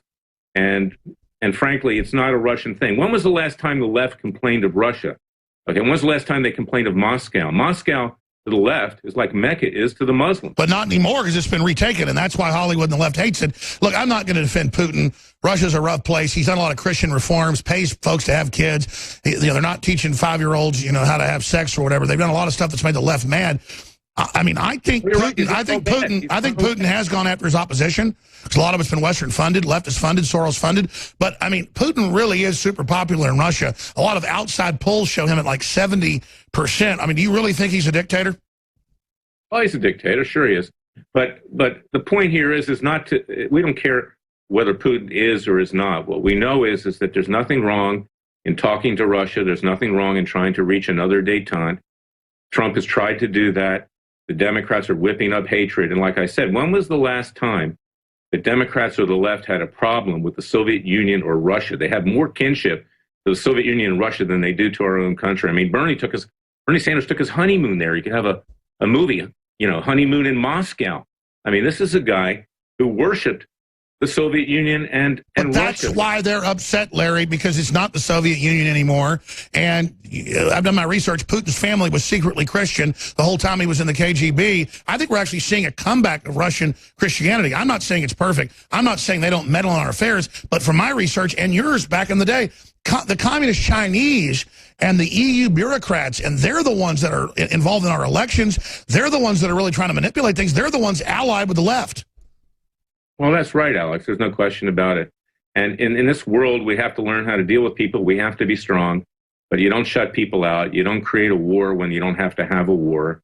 And the United States, we're powerful. We need to build up our military. President Trump deserves a chance. He's our last chance. If you think that Obama was bad, if this president fails, the next one's going to be 100 times worse. I totally agree. Larry Klayman, thank you so much. I'd love to get Bob Barr on. Thanks for reminding me about the former congressman who helped get the impeachment through with you, and just so much more. Thank you so much, my friend. You're welcome. God bless you. Happy July 4th. Thank you, sir. Absolutely. We're going to be live on Sunday and live on Monday. We're going to have a special tape broadcast for you on Tuesday, and I'll be back Wednesday as well. But we've still got 2 hours of transmission left. Mike Cernovich is coming up with big breaking news. I want to also try to open the phones up. And we've got Russ Venery of Project Veritas popping in. Leanne McAdoo. Leanne McAdoo has been on a sabbatical. She's been here almost 4.5 years. I don't want to get into personal stuff, but she's talked about her grandmother had brain surgery, and she's been in Florida taking care of her and helping get her moved into the nursing home and stuff. But Leanne McAdoo is going to be reporting for us the next few months, off and on from Florida, and then back and forth in Austin. But Leanne McAdoo, despite the conspiracy theories, she really told folks she was going on a summer sabbatical. I thought she wouldn't be back until August, but she wants to come on via Skype. So I'm like, absolutely. So she's got her little studio set up there at her grandma's beachfront condo. And so she's taking care of her grandma, very, very close to her. I mean, to get off on a whole other subject, but people always turn everything into something, you know, that me and McAdoo were secretly married and all the rest of this stuff that is so fun for people. McAdoo's a very attractive lady and very nice, but we've never gone out, we've never kissed, and we've never been married, and so that's a whole separate issue. I just always put that out there because McAdoo's asked me to before, because that's the whole internet thing, and she's like, man, I'm really sick of this. I go out with guys and people and they Google me and they're like, oh, but you're dating Alex Jones. It just never seems to end. But I told her, I said, that's what they do to anybody that's telling the truth. You know, they target people, they harass them, they do really mean things to them. And anyways, Leanne McAdoo's out in Florida, and we really look forward to having her join us via Skype coming up the last 30 minutes of this hour. A lot of folks missing her, including me. She's really funny, and I like her. She's smart. I like her dog, too. But that was the whole conspiracy that I got divorced because of Leanne McAdoo. No, I was getting divorced right around the time Leanne McAdoo got hired here, and they're telling me back to news. I don't have teleprompters; they don't control me or tell me what to do. But I occasionally get into kind of the gossip around the office here because folks like that, and it's kind of good to bring sunshine to darkness and expose the lies out there occasionally. Because, like it or not, I never tried to turn myself and the crew into the soap opera and the news, but that's kind of what happened. The media did that, and so we now kind of revel in it. So we take lemons and turn it into lemonade, and it's really upset the trolls, though, that it doesn't get to us, that it actually emboldens us to only fight harder. Now, let me shift gears here. This is the big news, ladies and gentlemen. This is such a big deal. And I shot the video last night that's up on Infowars.com that needs to go viral. Is CNN or other MSM planning to stage a false flag against themselves? Yes. The false flag is tell people go out and kill the president, tell people he's a Nazi, tell people he wants to murder old people, tell people that members of Congress need to die, hashtag hunt Republicans. Push all this, and then have the social distortion engineer, the self-propelled stomach, Michael Moore, come down from his mountain and call for people to rise up and go and follow the Soros funding to go into senators and House members' offices because they know folks are going to be back in their districts. It's purely synthetic.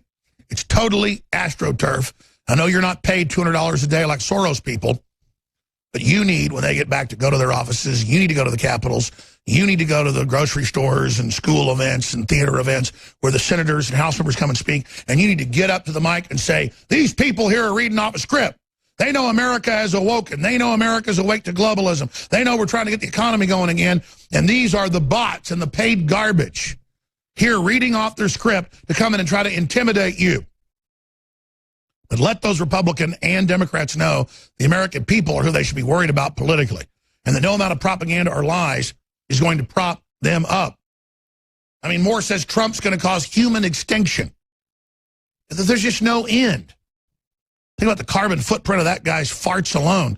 You know, up in Canada, they have this carbon neutral milk you can get. I'm not kidding. They hook giant bags on the cows. How about we hook a giant bag on Michael Moore and all his farts? I mean, I don't mean to be childish here. It's just the baloney of the globalists and their carbon taxes where they want us to hook bags onto cows and are already doing it in Australia, Germany, and Canada, collecting their flatulence.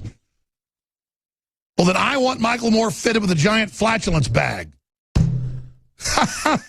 Michael Moore urges followers to rise up over the 4th of July, storming senators' offices.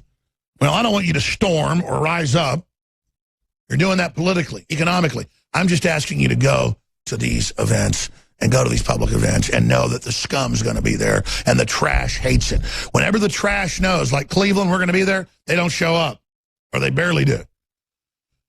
So this is what they're involved in. Left-wing filmmaker Michael Moore took to Twitter Wednesday afternoon to urge his followers to rise up by nonviolently storming the district offices of their senators this 4th of July holiday. And then it goes on from there.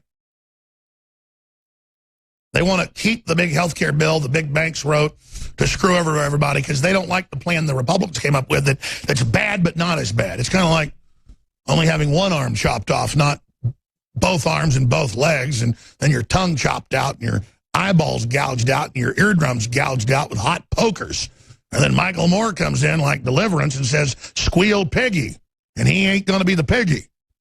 It's a giant globalist gang rape by corporate henchmen that pose as liberals like Michael Pigosaurus Moore.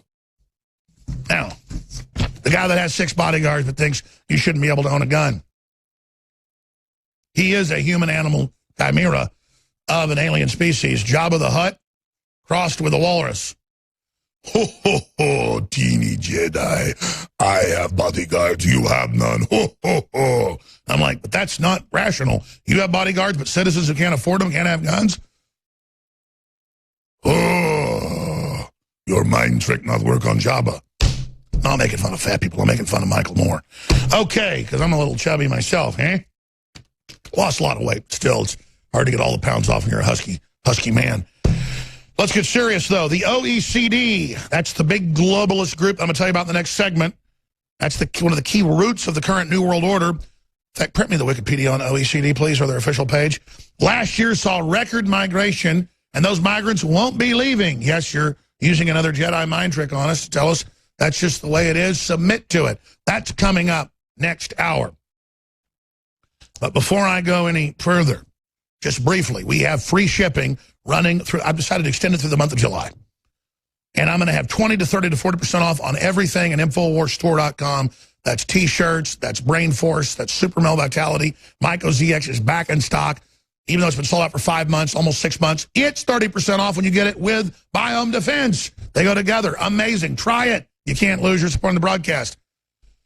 And I'm trying to really raise extra funds right now to expand and go to the next level. We're trying to hire more people. We're trying to expand, as you can see. I'm just pulled the trigger on a new $600,000 studio. That sounds like a lot. Fox News studios are like $3 to $5 million. CNN studios are $3 to $5 million. But we are doing it here in Texas on the cheaps. Thanks to all of your support. InfoWarsLife.com or 888-253-3139. This is an information war. We need war bonds and funding. So we sell high-quality products everybody needs that improve your life physically so that you can help information warfare improve our political, cultural, and spiritual life. We're trying to bring back the social contract, America 2.0. Stay with us and spread the word, please. Infowars.com and your local affiliates. Spread that affiliate to everybody. Let's go ahead and get into the OECD. The OECD was set up under the martial law program of then General Dwight D. Eisenhower in 1945-46. It was officially codified in 1947-48 when the National Security Act passed in the United States. Those two things tie together. And when you look at the IMF, the World Bank, when you look at the World Trade Organization, when you look at all of it, it is the master plan of the OECD. Now, the Nazis were so admired by the OSS, much of the British royalty and others, that they actually wanted to adopt the European Union plan and then have 9 other sub-regions governed by it. And their economic program was to come in as a rebuilding operation, but actually implode your economy, take control of it, and then control you economically and through diet, injections, and injunctions, or social engineering. And the Nazis said that, people won't know we're slowly killing them with shots that just brain damage them, and then we'll increase the number of shots claiming it's to stop disease until you've basically been completely rendered servile. The OECD also recommended the United States have its water fluoridated, as they recommended for Europe. Europe refused. The U.S. actually adopted the fluoridation program, and they made jokes about it in Dr. Strangelove movies, Stanley Kubrick, 1964. But you can go read about the OECD for yourself. It's the real zenith of the model of world government and economic warfare. Now, the OECD comes out and announces, just like it's some separate economic group that's totally impartial, and says, oh, there have been 10 million migrants come in, and 5 million of those have just been in the last year and a half or so, so it's accelerating exponentially.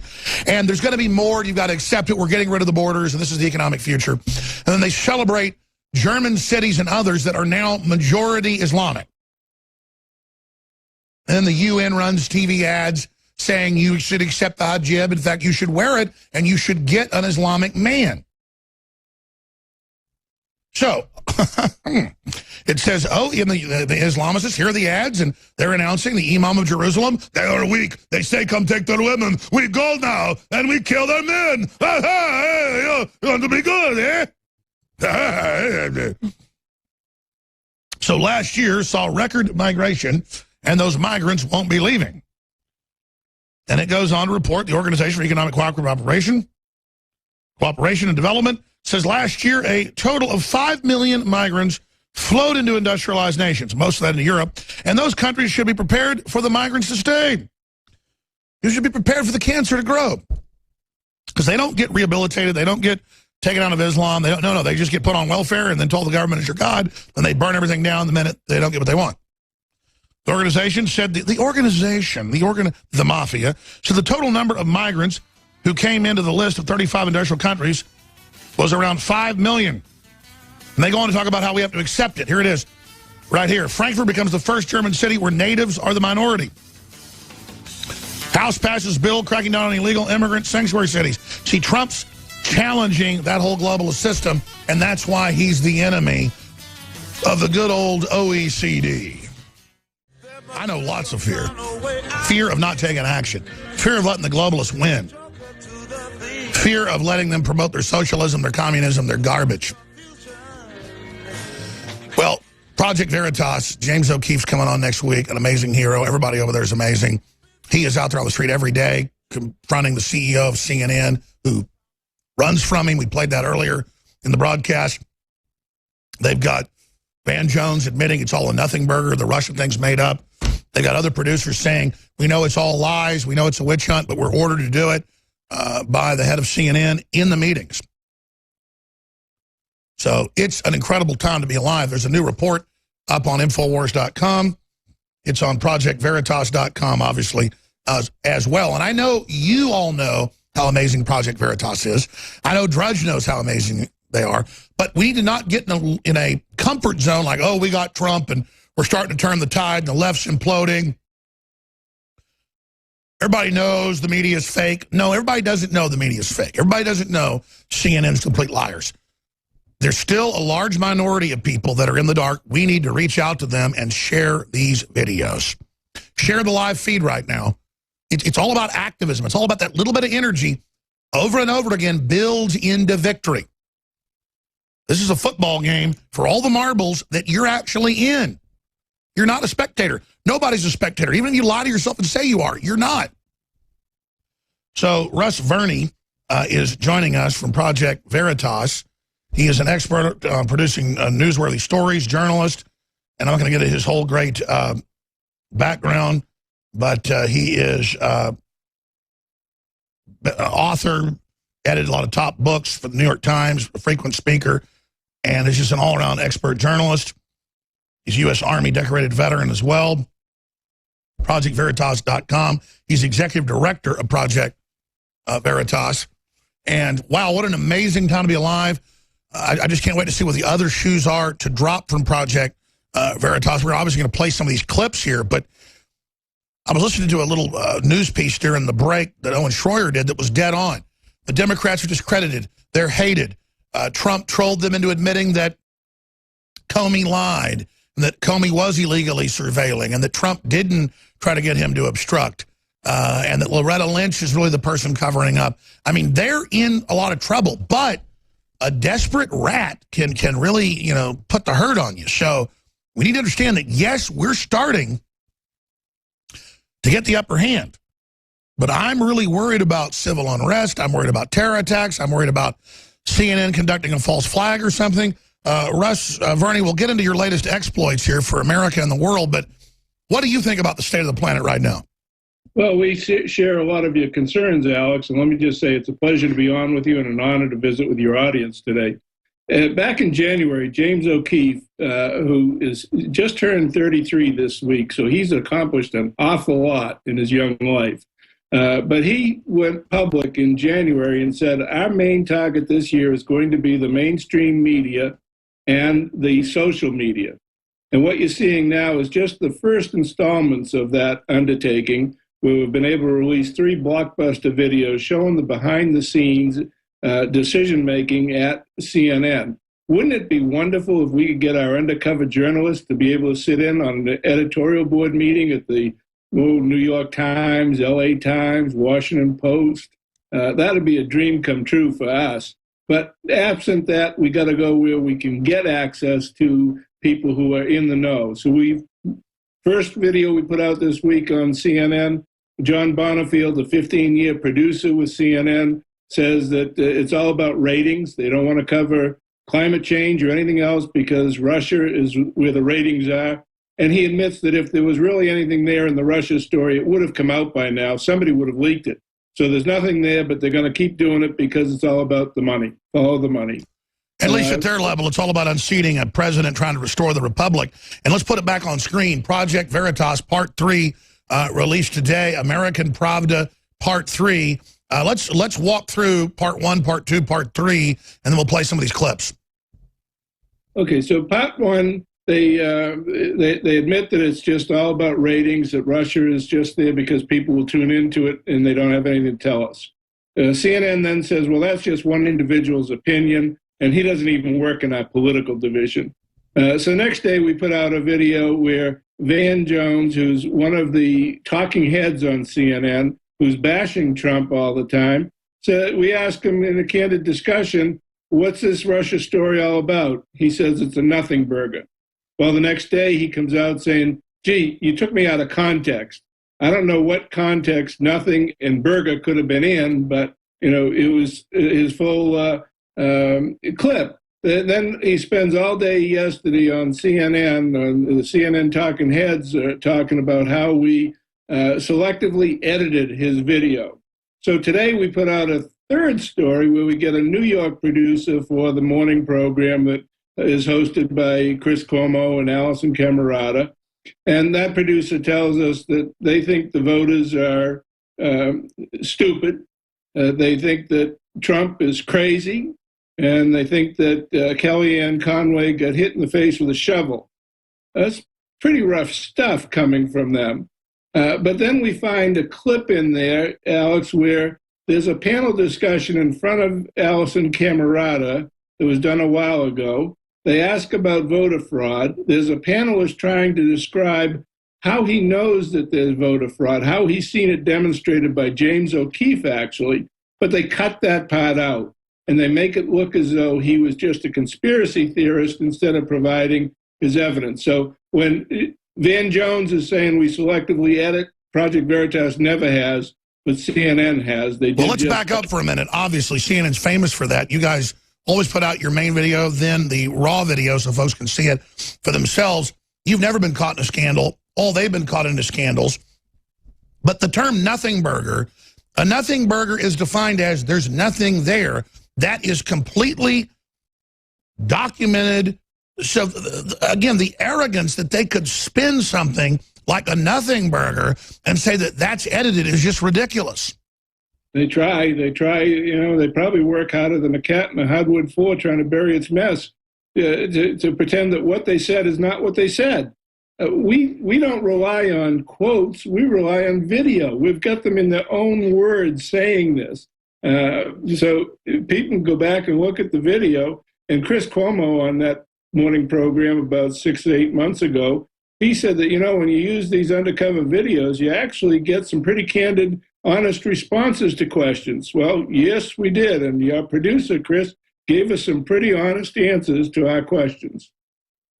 Well, let's play the clip of Allison Camerona on CNN, where, again, she takes what they really said about election fraud and edited it to be deceptive. Here's the clip from the Project Veritas American Pravda investigation. Funny enough, we found further evidence of CNN's culture of malpractice and deception on New Day itself.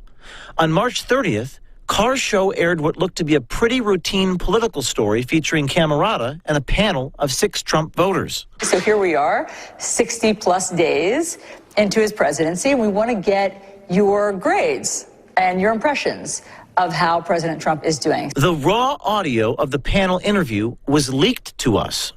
It lasted nearly an hour and a half, cut down to only 8 minutes when it aired. What's striking is not what Carr and his fellow producers chose to include, but what they chose to omit. It's called selective editing. Let's look at this portion, when panelist William Baer is discussing the president's claim of voter fraud. And we don't know how, as far as the votes and fraud and everything else. I mean, my assumption is that he probably would have gotten elected by a higher number than what the results actually showed. But are you saying that you believe that there were 3 to 5 million illegals who voted? Oh, well, I know that in New Hampshire. I've seen it. I've seen busloads of people. Again, I mean, this is what we keep coming back to. When you say you've seen it, do you mean a dozen? Or do you mean 3 million? There's a difference. Well, obviously, there's only 1.5 million people in New Hampshire, so I didn't say 3 million people. Well, the number that President Trump said was 3 to 5 million illegals in California. I don't doubt that. No, he said in California. Extrapolating based on what I've seen with my own eyes, busloads of people coming in, whether they're illegal, meaning they came into the country illegally, or they're illegal voters. They came over from Massachusetts into New Hampshire. Billy, are you sticking with that you've seen busloads or no? I have seen busloads. I guess I can't cite the busloads that I've seen and where I've seen them, but on television I've seen it. Baer is painted as a conspiracy theorist. Look at the on-screen chyron. Quote, Trump voters on his unproven voter fraud claims, unquote. The implication, no evidence of voter fraud whatsoever. When Camerata asks for proof, the panelist has no answer. Or so it seems. Here's the raw audio from immediately after the edit. I have seen busloads. I guess I can't cite the busloads that I've seen and where I've seen them, but on television I've seen it. And I mean, has anybody looked into like what James O'Keefe has done when he went undercover to these various polling places? That was voter registration. No, he went in. He basically was ready to vote as somebody else. Nobody asked for ID. I was actually a poll watcher in New Jersey, and I saw what was going on there. There were college students voting, and you use that's right. Or you use a provisional ballot, and it's never challenged. They just put it right through. I mean, this is common. At the moment Baer is about to cite the evidence to support his claim, CNN ends the clip. The piece suggests that Baer did not have a legitimate answer to Camerata's question. In actuality, the answer was cut because it didn't fit their narrative. This is a textbook lie of omission. And we have the executive director of Project Veritas, Russ Verney, ProjectVeritas.com, joining us. people said, why haven't we heard the full Megyn Kelly interview yet? Well, she was here off and on for 8 hours. Her crew was here for almost 12 hours. We're not editing it to deceive it. She did that. We have a bunch of cases now. We're going to put it out soon, probably after the holiday, 4th of July, where I say something here 10 minutes before, and then 10 minutes later, they edit those two together to make it sound like I said something completely different, where I'm a gibbering, stuttering, stammering fool, as they said. Well, the problem is there's so many examples of the deceptive editing. That's our problem, is we have to then listen to all these hours of tape and then go find where it is in it to show. But we're going to do exactly what Veritas just did to continue to expose these people. For me, the big story is, don't they know the public's onto them now? So people in focus groups, a.k.a. what happened, in the gun group, in a focus group, when, they were editing things, Katie Couric, to try to deceive folks, and now they've been sued. I mean, doesn't the media know, even when James O'Keefe told them, we're coming for you, that we're coming for them? Evidently not, Alex. They weren't prepared. And, we hear this very easy accusation to make that O'Keefe does selective editing. Well, as you just pointed out to your audience, it takes a long time to prove that you didn't do selective editing. The accusation is easy, superficial, and catches on quickly. We have never had one of our videos challenged officially for its content. Everybody says they're out of context or shucks, they're selective editing, but we have never had an issue of retraction. Sure, that's just what they say. I mean, I'm live 95% of the time, so everything we do is based on being live, and we want people in big clips congruent with what they said. Just as a culture, we don't do selective editing. The point is, that's their stock and trade, and Megyn Kelly, even though she knew I was recording her, she couldn't help but do it, and neither could Katie Couric, and neither could CNN. Right, and on CNN yesterday, they spent all day talking about us selectively editing that one little clip from Van Jones where he says, it's a nothing burger. It's all in context, all there. So they spent all day claiming that we did selective editing. Today we show them not only we don't do selective editing, but they do. But it's not even a long clip. Van Jones has people talking to him. Van Jones leaves. It's a short clip. You ask him, he says it's a nothing burger. Right. It's all there. There's nothing edited out of it. So, but he claims that you took me out of context and you did selective editing. Those are easy accusations to throw out. Nobody has ever challenged one of them. Sure, but she did the same thing. Katie Couric said, give me one example of where guns have helped or saved people. And then she cuts to people while they're waiting during a break going, not knowing what's going on. That's pure deception. Same thing here. You don't have any proof. There's no proof of election fraud. Really, Project Veritas has all these city officials, county officials, Democratic operatives saying, we're going to steal elections. We're having illegals vote. Nobody can stop us. Giggling like villains out of cartoons. You've got it. A cornucopia. And then, oh, really, you didn't see the 3 million. Well, obviously, you only saw at his voting precinct van loads of illegals voting. But you see it, you know what's going on everywhere else. So there's this war on logic. It's not working. And because they can make the accusation, and it takes you a long time to disprove the accusation, but it is superficial. We have released all of the information in full context without any nefarious editing. They do the nefarious editing, not us. And we're proud of every product we've ever put out there. And you're right about stealing the elections, Alex. I mean, we did those big exposés on the Democratic dark money and dirty tricks operation last You guys blew up Acorn. Yeah. And now, Alex, that was 8 years ago, and James has just turned 33. Think about all he has accomplished in his young life. As a leader of a nonprofit company, he has no advertisers, he has no investors. He makes the decisions, the final decision of what we will do. He's got the most profound set of principles, morals, values, and integrity you could imagine. He's got great. Sure, he just bleeds integrity, and that's what they can't stand. And the American people are seeing this. Trump has integrity, Veritas has integrity, Infowars has integrity, Drudge has integrity, and they don't know what to do because integrity is coming back. Yeah, that'll scare everybody in that integrity-free zone of Washington, D.C. You know what I love, though, is they're accusing you of selective editing, and then you've got them red-handed crystal clear in a classic gotcha moment where they go, why'd you do this? Oh, you don't have proof. And then they cut to you just sitting there. Yeah. It's amazing. It was just one of those moments in time where we were able to, we never planned that they would spend all day yesterday claiming that we did selective editing. Over and over again, they did stories on that yesterday. That just led right into this piece today. We were willing to show the selective editing they were doing, but they really set up the table for us yesterday. It's amazing how that works sometimes. The Lord works in mysterious ways. In fact, the best part about this is when this all broke on Tuesday or Monday, there was a news blackout. They had to all run back to their corporate bosses, not just at CNN, but other places, to try to figure out the line. But by the time they figured out their BS line, you hit them with another punch and another punch and another punch. And so by the time they were responding to the first punch, you're already 3-4 punches in. It's just amazing. It's taken its toll. And, you know, Alex, we don't have any misunderstanding that, you know, we're going to rock the world and CNN's going to change overnight. But this is just the beginning of our investigations in the mainstream media and social media. We'll be releasing blockbuster stuff like this all fall along. And the boards of directors, the advertisers, the shareholders, they're all going to have to start coming to grips with the fact they need to report the news, not the fantasies they want to That's present. right. They're fomenting violence. They're trying to overthrow the country. They're trying to kill our recovery. They are a foreign mouthpiece of multinationals that have been dominating this country for decades, and the worm is turning. And really, a lot of these corporate executives just tell their shareholders everything's all right. They all circle the wagons. Other media tries to prop up the other media.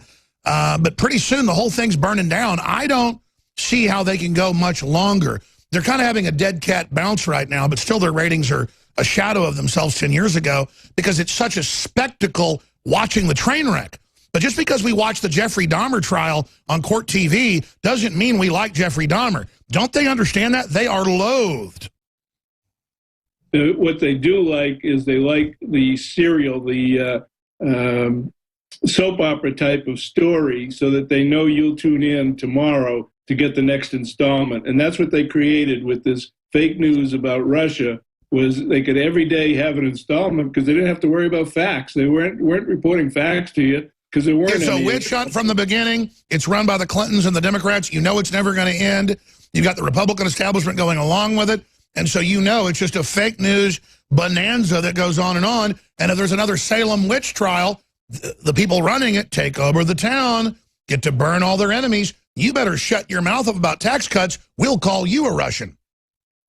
They've got their agenda. They're promoting it hard. And we're going to do what we can to expose it. Now, we don't advocate solutions. We think the members of the board of directors, the shareholders, the viewers, the advertisers will ultimately bring market forces to change things. But we're going to continue exposing the inner workings of all of these news organizations. And again, wouldn't it be marvelous if we could have an undercover reporter at an editorial board meeting at the New York Times every day?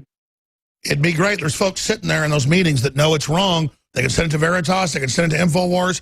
We are ready to release it all. We are ready. Just like I taped Megyn Kelly, people said, is that ethical? She's a known liar who already edited stuff about me that was fake, about Pizzagate on Fox. I knew she was a liar, and so of course I taped her. That's totally ethical. It's legal under Texas law. I'm proud of doing it. Why wouldn't you record it? I mean, the whole purpose of having an interview is so that there's a recorded record of it. It's like your audience, somebody calls you up on the phone and says, for quality control purposes, we're going to record this. Fine. For quality control purposes, I'm going to record it too. Everybody should have the same recording and compare them when they're all done. Make sure they Well, match. it's sad we've gotten to that point because I've never recorded phone calls unless I'm live on air and I say, hey, we're calling your police department or whatever. We're live on air. Can you answer our questions? I've never done it. But literally, she's already lied about me, selectively edited, where I said Hillary killed all these kids backing jihadis in Syria. She edited it all together to where I said Hillary was killing kids in a basement of a pizza place. And then she said, oh, I don't remember that. And I went, hold on. Then I started recording her because I knew she was a damn liar. Well, that's what you got to do. And like us, the video speaks for itself. I don't care how many times they say it was taken out of context. what context does Nothing Burger have beyond just no Russ Verney, is there more coming out tomorrow or next week? No, I think we're going to take a little hiatus through the holiday, and we'll have a little something next week. But it'll be. It's well deserved, Russ Varney. You are amazing. Not just, of course, your founder. Thank you so much, sir. Thank you very, very much. Appreciate being on. Wow, Project Veritas makes me proud to be an American. Well, she's been gone the last month and a half, but here she is back via Skype. Leanne McAdoo. For TV viewers, there she is. I got to say, it made me happy to see her there, so she'll be back with us a lot soon. I asked her what she wanted to get into. She wants to get into the collapse of CNN, the Nothing Burger, the Mika Brzezinski stuff, and that's exactly where I wanted to go. So here is Mika freaking out, saying all this stuff when they're the ones that started the whole thing. It's incredible. Here it is. He picked the wrong schoolyard to come into. I have to tell you this. I'm not an employee of NBC, so I'm going to go thug here. Okay, I'm sorry, because Mika's a friend of ours. She's a good woman. She's a great mom, and he's a pig. He's a vulgar pig. And I find what's ironic about, Michelle Obama says when they go high, we go, and when they go low, we go. When he goes low, I'm going low. You guys will take the high road. I'm going to take the low road.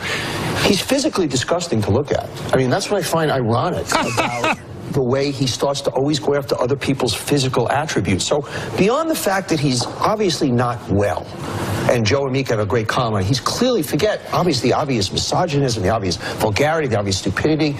He's not mentally okay. And this is a man with nuclear codes. We have to start paying attention to it. And he's disgusting to look at. I know everybody's going to say, Donnie, but no. On so many levels. No, let me tell you why it's not irrelevant. Because enough is enough. Enough is enough with this disgusting, vulgar man. And to talk about women that way, and the irony is that you physically look like you do, beyond the stupidity of it. You're a pig. You are a bully. And you are doing disgusting things to this country. But Donnie, doesn't it lower again discourse to say what you said about his physical appearance? You know what? It absolutely does. And maybe it's time that we all stop tippy-toeing. I'm taking the low ground here. You know what? He goes after a woman that way. He goes after a friend that way. He is a vulgar human being. He's vulgar to look at. He's disgusting the way he behaves himself as the president. And I'm sorry, I probably won't be on this show again, but sorry, put the shades back. Please bring yourself back. You discredit yourself, punk. Now, I'm going to get Leanne's take on this, but they're calling him a dictator.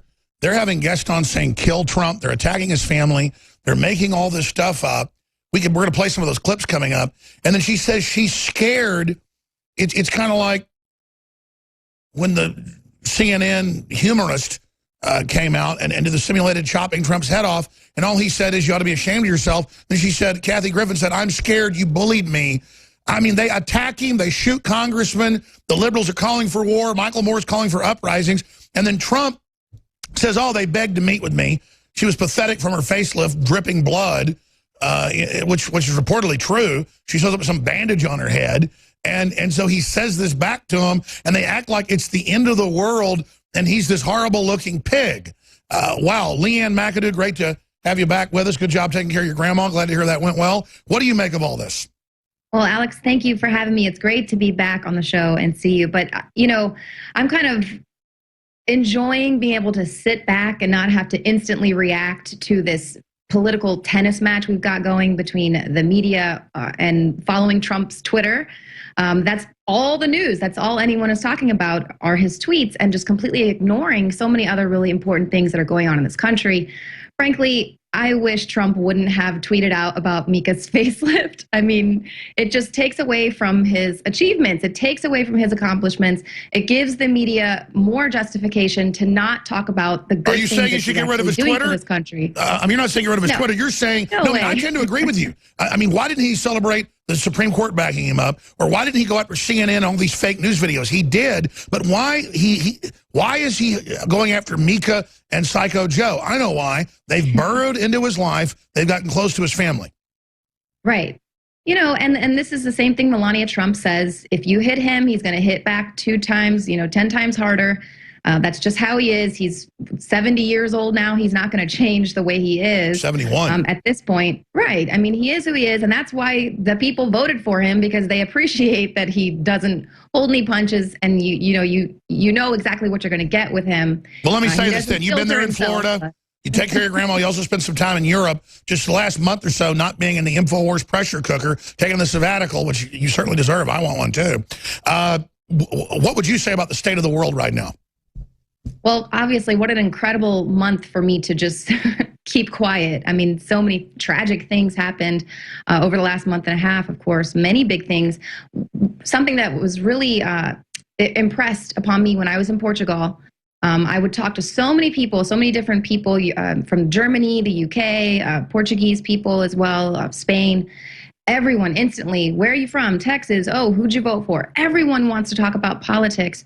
And what I found really frustrating is that everyone is getting their international news, our U.S. news from CNN. So they're getting a perspective of the United States and the American people filtered through CNN, which is basically pushing this message that Trump only won because Americans are racist, sexist, homophobic, xenophobic, impeach, and that's what they kept Which asking. shows CNN is the most anti-American broadcasting system that's just sick. They're so anti-American. And so, but people don't realize that on the outside. They think we're the free world over here. We've got this free press. And that was what I just kept trying to explain to them. That's no longer true. All of our main media outlets where we used to get our information vital to our nation is now being filtered through these papers and media outlets that are owned by either a single person or a corporation, people that don't like the president, that actively worked against him and getting Hillary Clinton elected, and they're all upset that those efforts failed. Well, that's my next question. They want Trump out. You've got Zuckerberg, you've got the CIA, you've got the kingpin, Carlos Slim, the Mexican kingpin. It's all these globalists, the ultra-rich against Trump and America. Doesn't the left get their siding with the establishment? Right. Well, that's the thing that's funny is that now they're anti-government and they're pushing all the conspiracy theories. It's really funny how that it's kind of flipped around, where they were really trying to push that message that these anti-government folks are really dangerous to the democracy, but now it's them. But I think it's really interesting that they're taking Trump's latest tweet and now trying to invoke the 25th Amendment. That's their big thing that they're going to do and say, well, he's clearly unfit to be the president. By the way, Stone got that from high-level sources 2 months ago and broke it. That's what Mika and that's what Psycho Joe are saying is he's mentally ill. I mean, that guy has incredible stamina at like 1 in the morning. The guy sleeps 4 hours. He really does. He's so smart. Just when I personally talked to him, I mean, he finishes my sentences. And so to claim at 71 he is senile or mentally ill is the opposite. So they can say he's senile, mentally ill, but he can't say Mika has a low IQ. Right. Or they can sit there and make fun of his tiny hands. For whatever reason, that seems to be their favorite insult. Or talk about how he's overweight and how we need to get his blood pressure tested and make sure he's not eating too much fast food. I mean, they're constantly making fun of his appearance. But if, God forbid, he says something about someone else, that's all the news. And there's actually a recent a chart from the Media Research Center kind of analyzing the amount of coverage that ABC, CBS, and NBC were giving to Russia. Almost 400 minutes in the last month on these evening newscasts about Russia. 5 minutes to our jobs and economy. 5 minutes to tax reform. No, I'm sorry, less than 1 minute on tax reform, infrastructure spending. All of these things are completely being ignored while they are whipping up this nothing burger, which is this Russiagate controversy. I think sure, and 91 to 90, exactly, and the 91 to 93% of the coverage, Harvard admits, Yale admits in 2 different studies, one says 91, one says 93. I mean, it's more like 99. It is all negative, so just ask yourself, what is he doing that makes him so mad? But you said something really important that I've meant to address. So I've seen it online, I've seen it on TV, I've seen it in a bunch of newspapers. They go, oh, Jones hated the government and wanted a violent uprising until Trump got in. Well, A, I didn't hate the government. I didn't want a violent uprising. Our country was totally run by globalists. As soon as we got somebody in that actually tried to actually make the decisions and get power back to the American people. Of course I support that. I'm not some loser that just wants to sit back as a permanent person complaining. I want to make things better. I'm a father. I'm a citizen. I'm a human. So it adds more credibility that when the police start doing a better job, and when the military steps up, and when citizens step up, and when Trump does a better job, when Trump bombs the fake Syrian, deal, and they're trying to false flag him into a war, I say, that's bad, Trump. And then Trump responds 3 days later and says, we're not going to do this. So I see him as so responsive I just can't believe how much good he's done, quite frankly, Leanne. And just imagine if Hillary was in, what it would be like.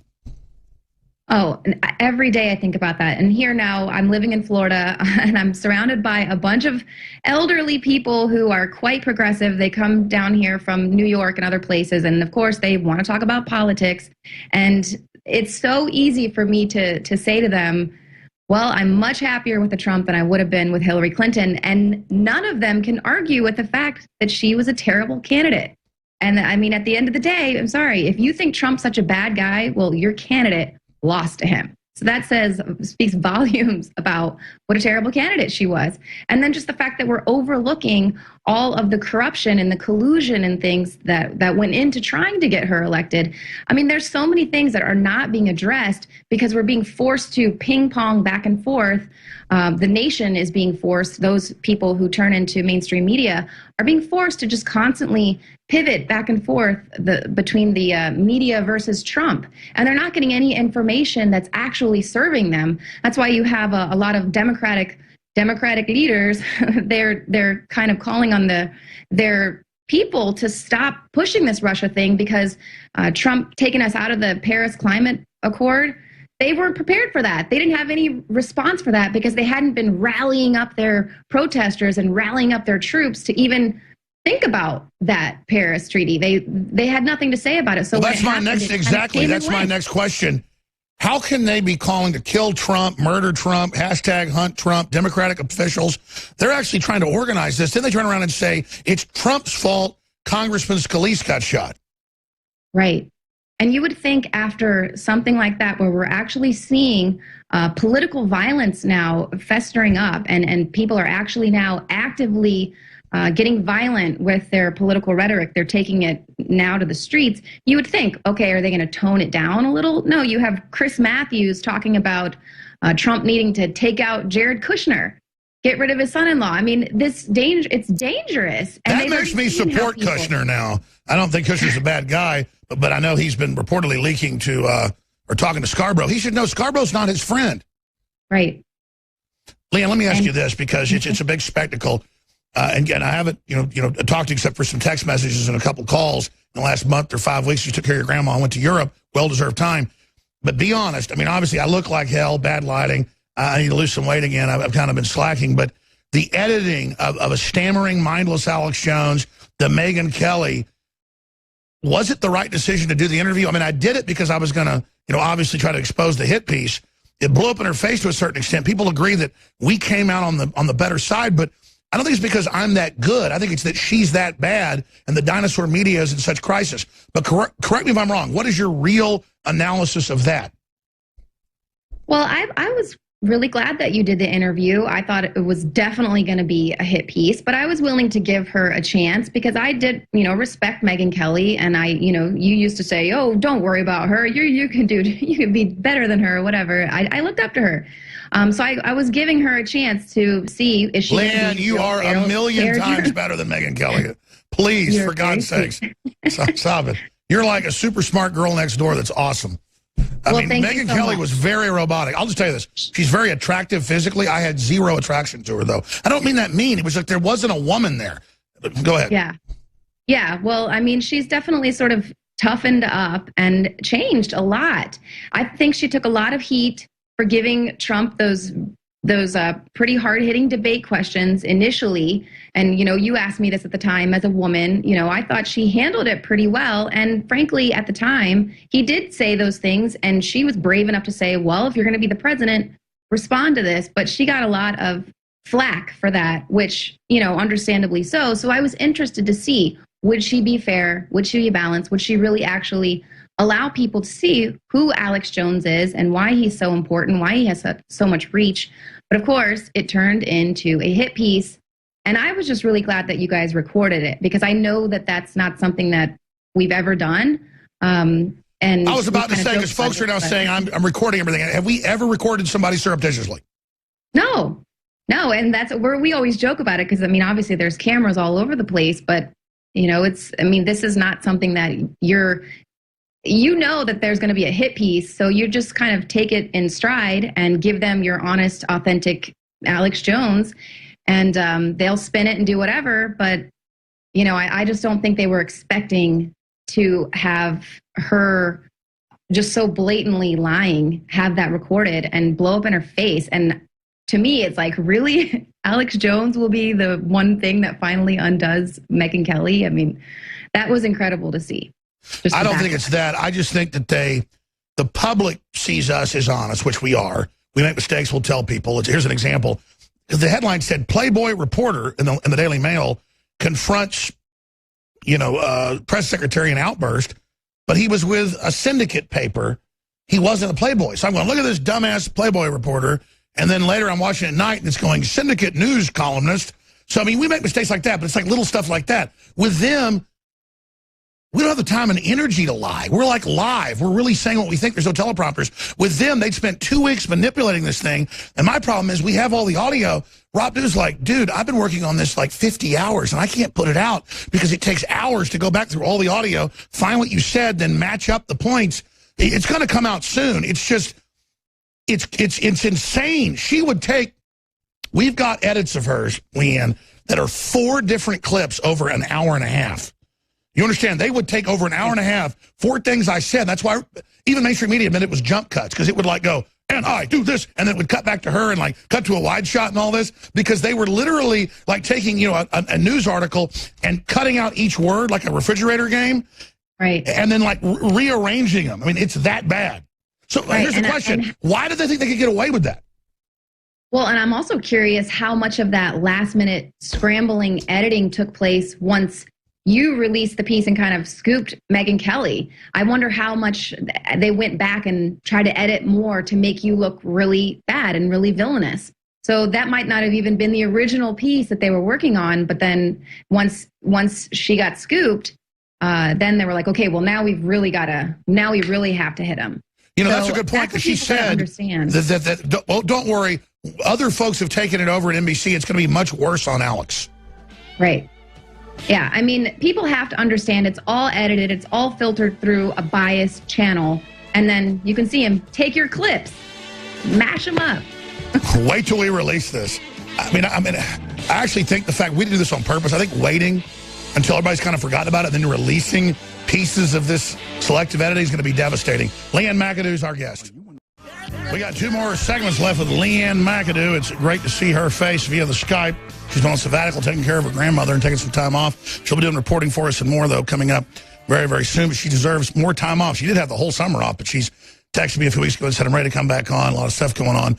So it's great to have her here with us. We're going to be launching a lot of new shows soon. So who knows? Leanne may have her own broadcast, or her own, there she is, thumbs up, her own broadcast, her own system. So a lot of exciting things happening. We always do what we say. Sometimes it takes a little bit longer. But Leanne, I used to go watch Hollywood movies and kind of the old archetypes where only a few people stood up and took action and saved the day. And I always thought, that's to make little people feel small. But the truth is, little people doing little things together moves mountains. But it is individuals like yourself and others that do take the heat, like James O'Keefe and Matt Drudge and countless others, that we should celebrate. Because I was just talking to Rob Dude during the break. If it wasn't for Infowars, and a lot of other groups and people as well, but Infowars particularly, Hillary Clinton would be in office right now. They were sure of it. They stole 6 states, tried to steal 5 others. I keep going back to that. It's not about worshiping Trump. He's got his own problems. The next segment, we'll talk about those and get your critique. But just look at the howling anger of the corrupt elites. Why do you think they're so upset? I mean, it's just pretty incredible to me. We were seeing just the total globalist takeover. I'm pretty defeated, I've got to say, up until the election night. You were getting depressed, and I told you, Leanne, I said, don't get depressed, we're going to win. I was like, we're done. There's no way. Hillary Clinton, you know, she's got the witchcraft way of life. She probably cast a few spells and boiled a few live cats. I thought for sure she was going to be the wicked witch ruling over our country. But, you know, it was difficult to celebrate even when Trump got in, because I knew they were not going to just allow that to happen. They weren't going to slink away quietly under their rock. But we knew that this civil unrest was coming. We've been talking about the fact that that it's just right there, the boiling point for civil unrest. But how incredible that it is being stoked by our elected representatives, by our media. They're celebrating this resist movement, that the entertainers are now moving in and pushing this resist movement. It's just incredible to watch that they hate our country that much that they want us to destroy each other. And they're like stoking the fire. It's just incredible. Yeah, she could have been our wicked witch in charge. And archetypally, the wicked witch is threatened by the young goddess. If you actually study the archetypes here, that's why the feminists want to dominate women, because it's that power they want to control and direct that, because the way women go, so goes the society. I agree with that. And, you know, we were talking a little earlier about just how they are editing things and splicing things together. But the thing that's so important, and they're kind of doing a lot of analysis on this now, your original tweet will go out and it gets 10,000 retweets and likes, and then you issue the correction and it gets maybe 4 retweets, 3 likes. The thing that's already stuck into the collective consciousness is that misinformation. And now it's almost getting to the point where you think the misinformation is being put out on purpose initially, and then, we'll issue a retraction later. No one's going to see it. And then they don't even have to alert their readers to the fact, for instance, with the Washington Post and all of their anonymous sources, their intelligence sources say that they have a $600 million contract with these intelligence agencies. I mean, this is obviously a conflict of interest. People aren't getting true information, and our entire country is running around buck wild on this misinformation. It's pretty scary state we're in. That's right. But just because these folks have little intelligence badges and are in intelligence, facilities, the public has all the power they have as well and more. And that's why we're going to win. America is coming back no matter what they do. We'll be back in 70 seconds, 4th hour with Leanne McAdoo, Mike Cernovich, and more. It is so good to see Leanne's face. I mean, she's my friend. I really like Leanne, but let me tell you, I really miss her. Leanne McAdoo, Infowars host and analyst, taking a sabbatical this summer, take care of her grandma, but she's already back with us. Can't extinguish that fire. Boy, I tell you, she deserves that time off. I want to take a couple months off myself, but the fight is so intense. That's why we're getting all these other talk show hosts, all these other people on air, building a major network, because then I can not cut back being on air. My problem is I get so obsessed with it, and so obsessed with it, it just takes over my mind. And then you stare into the abyss, you become the abyss. And, I know Leanne would get depressed looking at all this news, knowing how real it was. But we see things starting to turn the corner. Leanne, in the 4 minutes we've got left, what are other points you'd like to talk about? Well, I know a lot of people are really concerned with what's going to happen with the Affordable Care Act. And Trump's actually tweeted, just repeal it altogether. If you can't put together a replacement, just get rid of it. So, of course, this is the next thing this week that he's literally going to kill millions of Americans. But it's designed to make the whole health care plan fail. Right. I mean, so the current plan is a scam. Well, look at what's going on with this 10-month-old Charlie Gard. Now, this is the baby. He has a very rare disease, a mitochondrial disease, and his family was able to raise almost $2 million so that he could get some experimental treatment to the United States. But they have the European Court of Human Rights says, no, we were not going to let you take him to get this experimental testing. We're not going to allow you to fly to the U.S. to do this. We're taking him off life support and letting your child die with dignity. That's right. They have the money, and so they want to set the precedent that they're going to not let you give medical treatment to your child. Right. And this family just wants to see if perhaps they can give a better quality of life to their child. This is, the truth is, Leanne, the EU is totally run by globalists. They want to block a lot of experimental stuff because they already know it works. They don't want the public. Most of this stuff's 20, 30 years old. I've talked to people involved at MD Anderson, you name it. They don't want these tests to get done because they know this stuff works, and all these advanced technologies then will be discovered. Yeah, and this isn't even assisted suicide. I mean, this is euthanasia, and they're okay with this type of thing here. And I know we've talked about death panels, and we're made fun of for that kind of thing. But there's so many people in this country right now that think the government needs to take care of them for everything. And just take a look at what's going on there in Europe if you want to see what that looks like. You give all the power to the government to take care of you. I mean, it's absurd. Well, they allow all these chimeras and stuff, but they've got a mitochondrial treatment. They go, oh, it might mutate. But they're doing, oh, okay, so it might mutate. We're not putting animal genes into this baby. No, they're totally fine creating a baby out of the thigh material so that the baby can be created without a man. It's created with just 2 women. Or they're totally fine with creating a baby with 3 parents. But, you know, if you want to take your child to get some experimental therapy that could improve his quality of life, no, we can't. That's too crazy. That's too far. We can gender reassign your 7-year-old, you know, it hasn't even gone through puberty yet. Sure, it's an agenda. They don't want, because I know about this treatment, and they have actually tested it. They don't want the stuff that's known to work, and that's what they're so scared about. Anything else is fine. Just don't let us actually do genetic treatments that are safe and work. Right. And the fact that this family has raised all this money, there's so many people who are concerned and just want to help this family. So now this just happened today. They took the boy off his assisted life support. So we'll have to see what happens.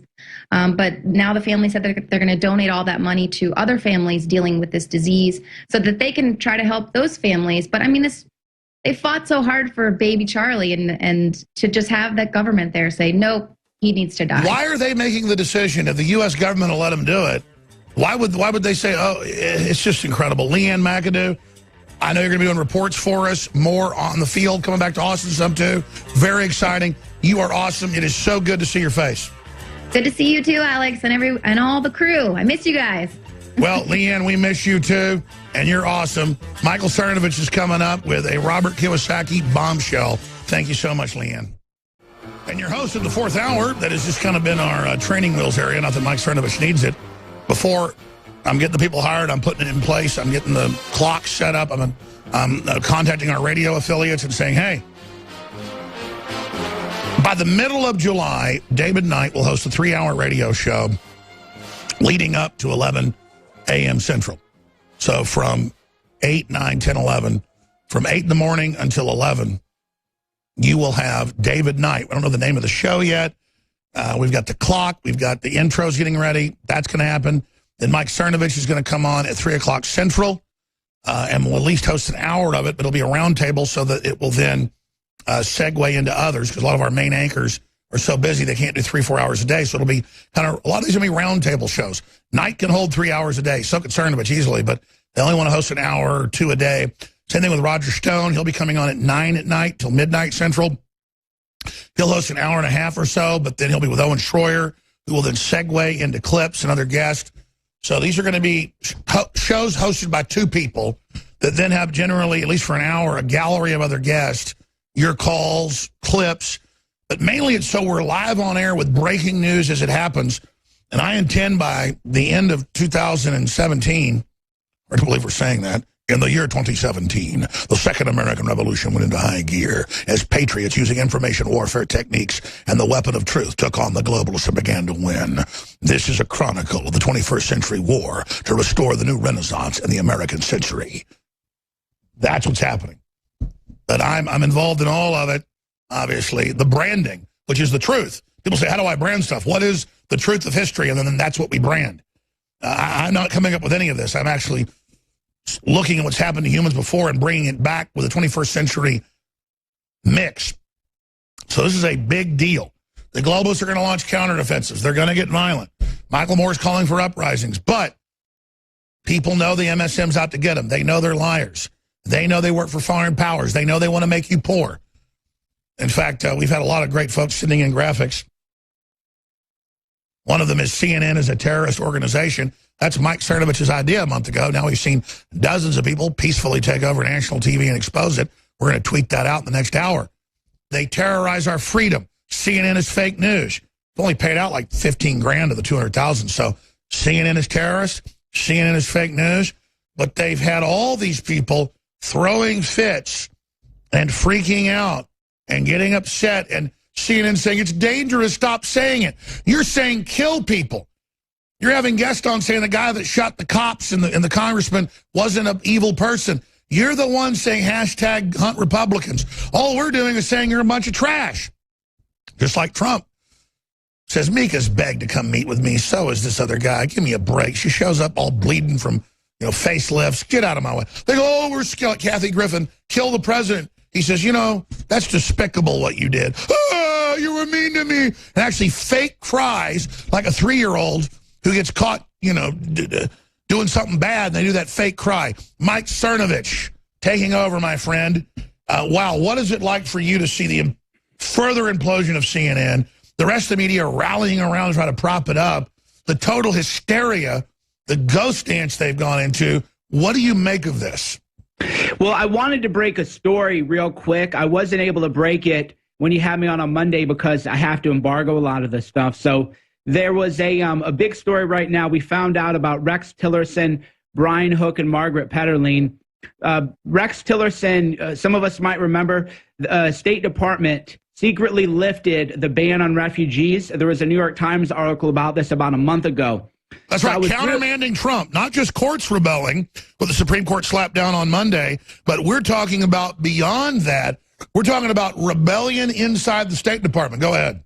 Right, so I found out that the State Department had lifted the ban on refugees. They were going to let in at least 50,000. And we thought it was Brian Hook. So what a lot of people don't realize, there's this guy, Brian Hook, who shouldn't be a very high-level person. He is actually meeting with foreign dignitaries. He is holding court, and you can this is like an open secret now. Tell folks his pedigree. It's globalist. And he was a never-Trumper. So he was a never-Trumper, a story broken by Alex Pfeiffer and John Huddleston, I think, of Foreign Policy back when it happened. So this never-Trumper, Brian Hook, got hired in the State Department, and he is meeting with foreign dignitaries. That is an open secret right now. It's the talk of D.C., talk of the town. You're not going to find that political, though, because they're happy that a never-Trumper is meeting with foreign dignitaries. He's acting like he is now. So you began to expose that. Now, what are your sources saying? So apparently there was some pushback from Stephen Miller about this refugee lifting. So they, and I texted Nico the article, too, about how they secretly lifted the ban on refugees behind Trump's back. Well, Brian Hook had done that, and it turns out now Rex Tillerson is on board with Brian Hook's plan. Tillerson now wants to let in 100,000 new refugees in a year. All right, so this is huge. We've given him benefit of the doubt.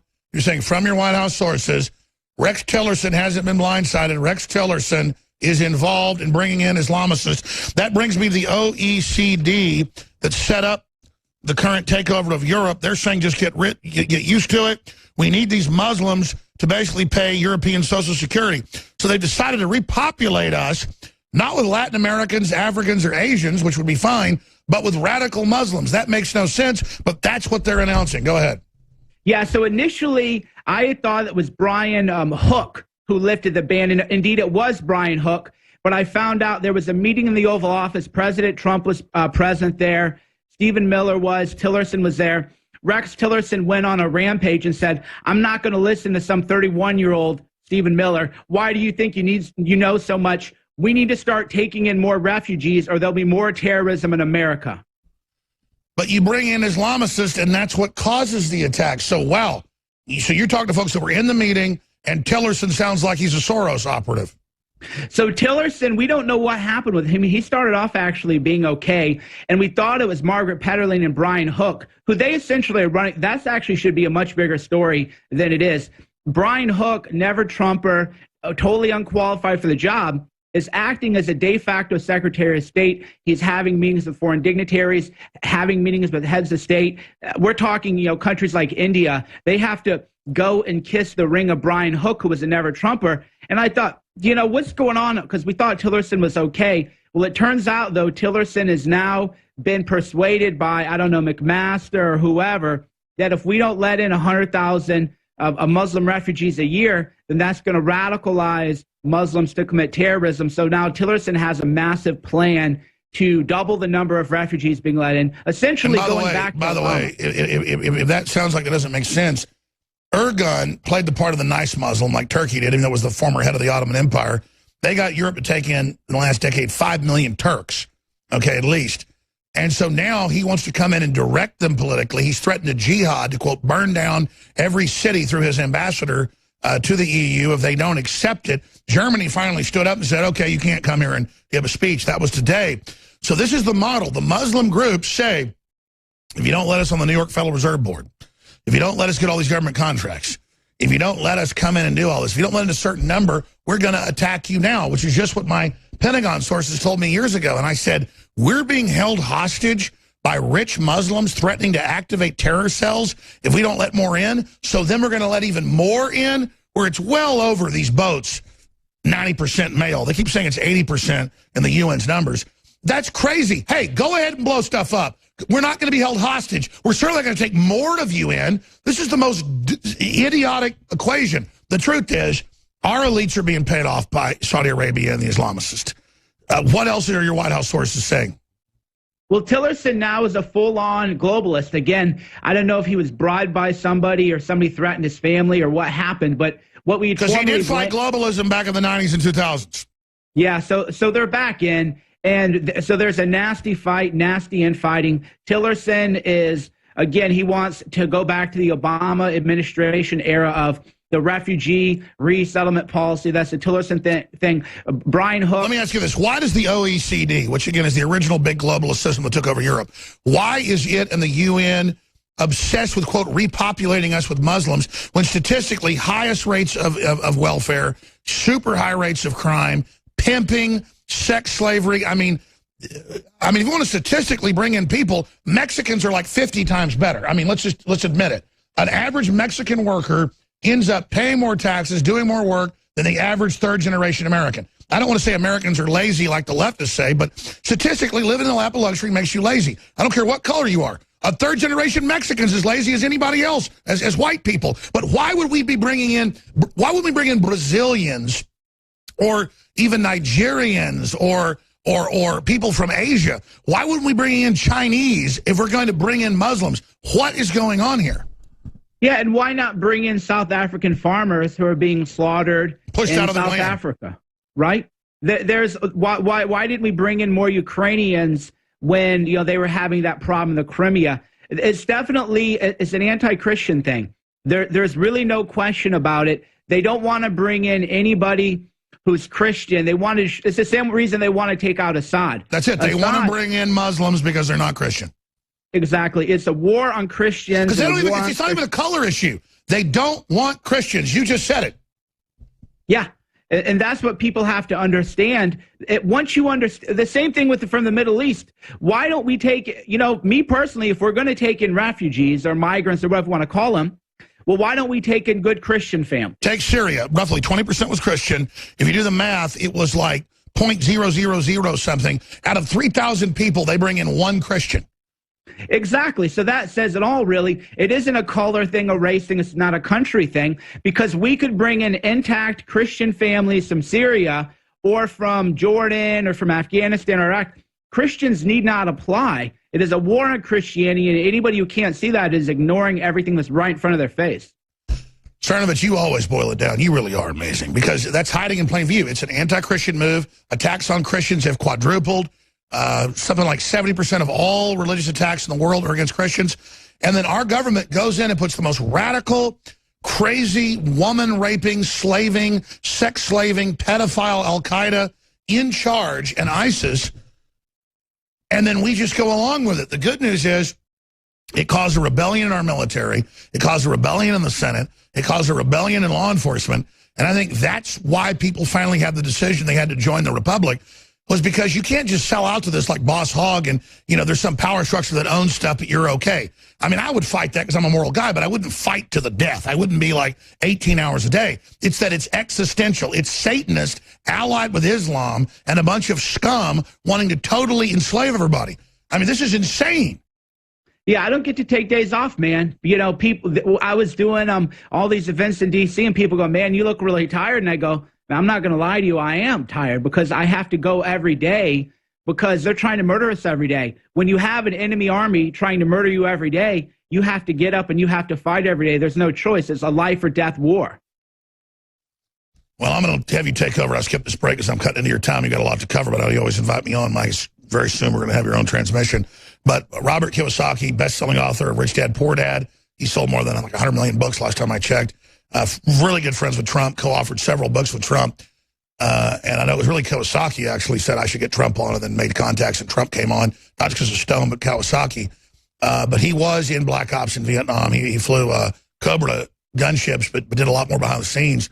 And he has now, just in this time of reflection, this time of truth coming out, the enemy's intensifying lies, we're intensifying truth. He talked to Millie Weaver and the great producer and cameraman Gavin, and this was an excerpt of what's going to air on the Nightly News tonight, of where he warns President Trump, and just to make that point, he points out who's really bringing the drugs in.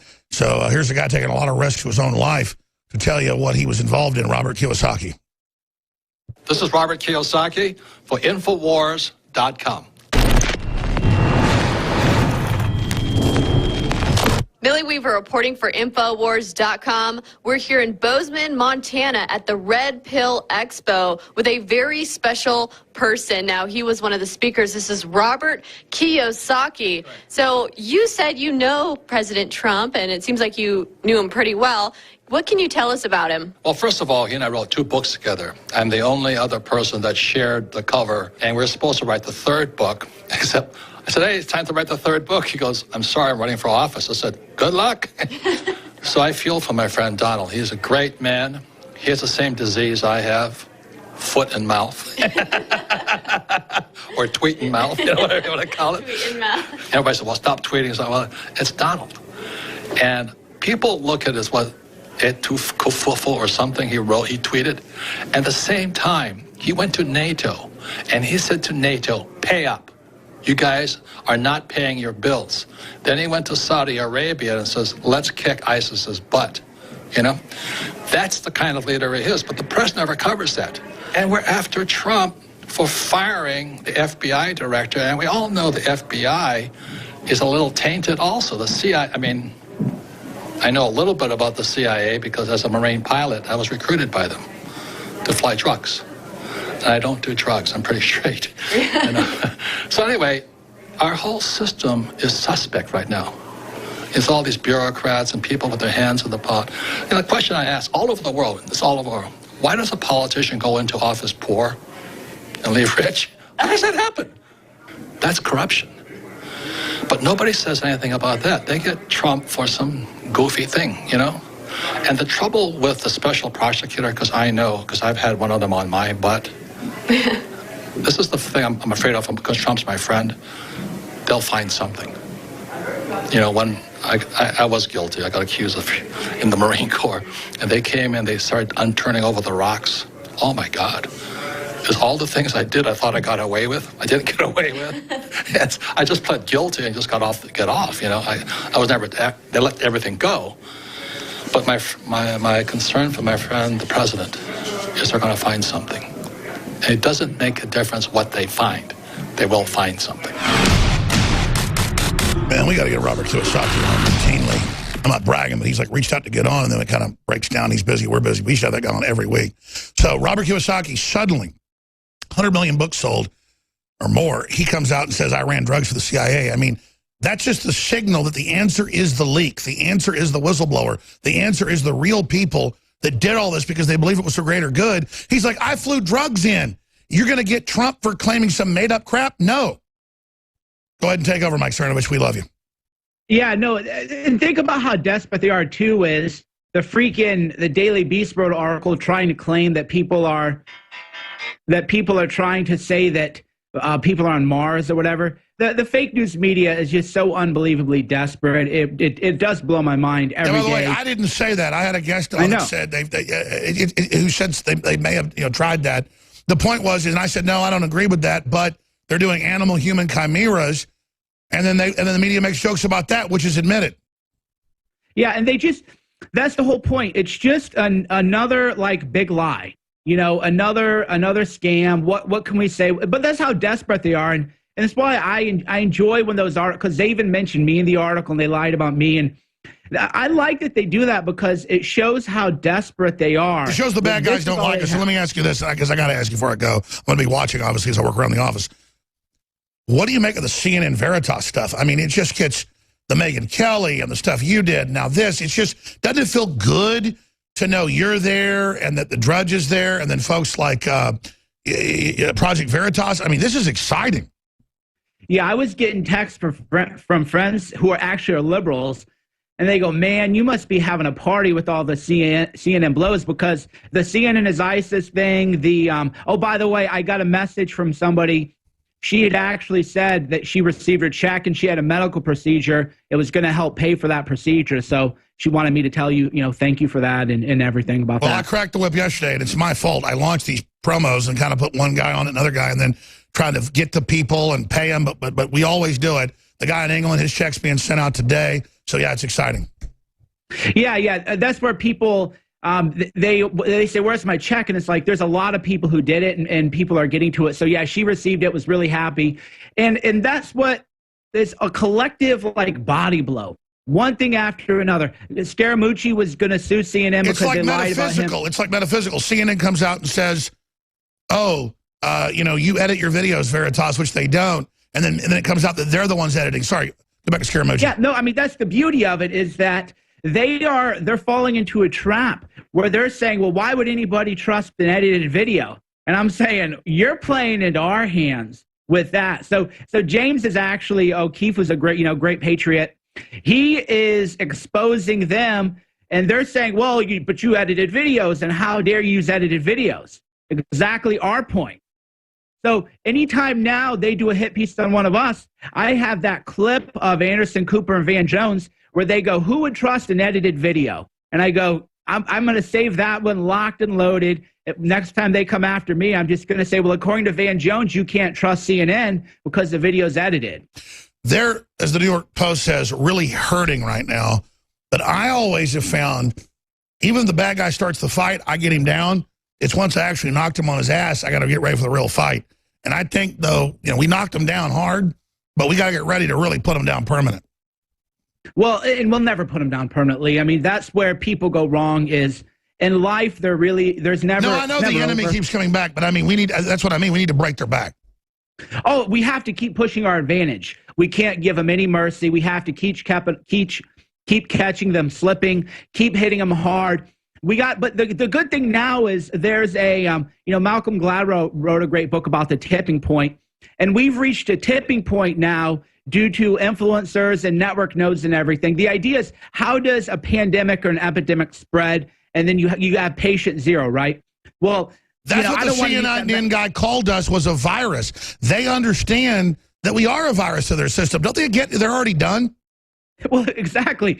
That's why I was being careful with the metaphor, because I don't want to say you're a virus, but you were the patient zero. You were the person who began spreading the idea that they are fake news, and to call them fake news and to call them ISIS. And Brian Stelter in his column even said Alex Jones is calling us ISIS, and this is a terrible thing. And so that's how deep the penetration is. The pandemic has spread now. The epidemic has spread, and CNN doesn't know what to do. Mike Cernovich, straight ahead. I'm Alex Jones. Nightly News tonight, 7 o'clock. By the way, all of you are the virus of returning life. Welcome back, Mike Cernovich. It's the fourth hour. As a lot of you know, CNN has multi-billion-dollar backing.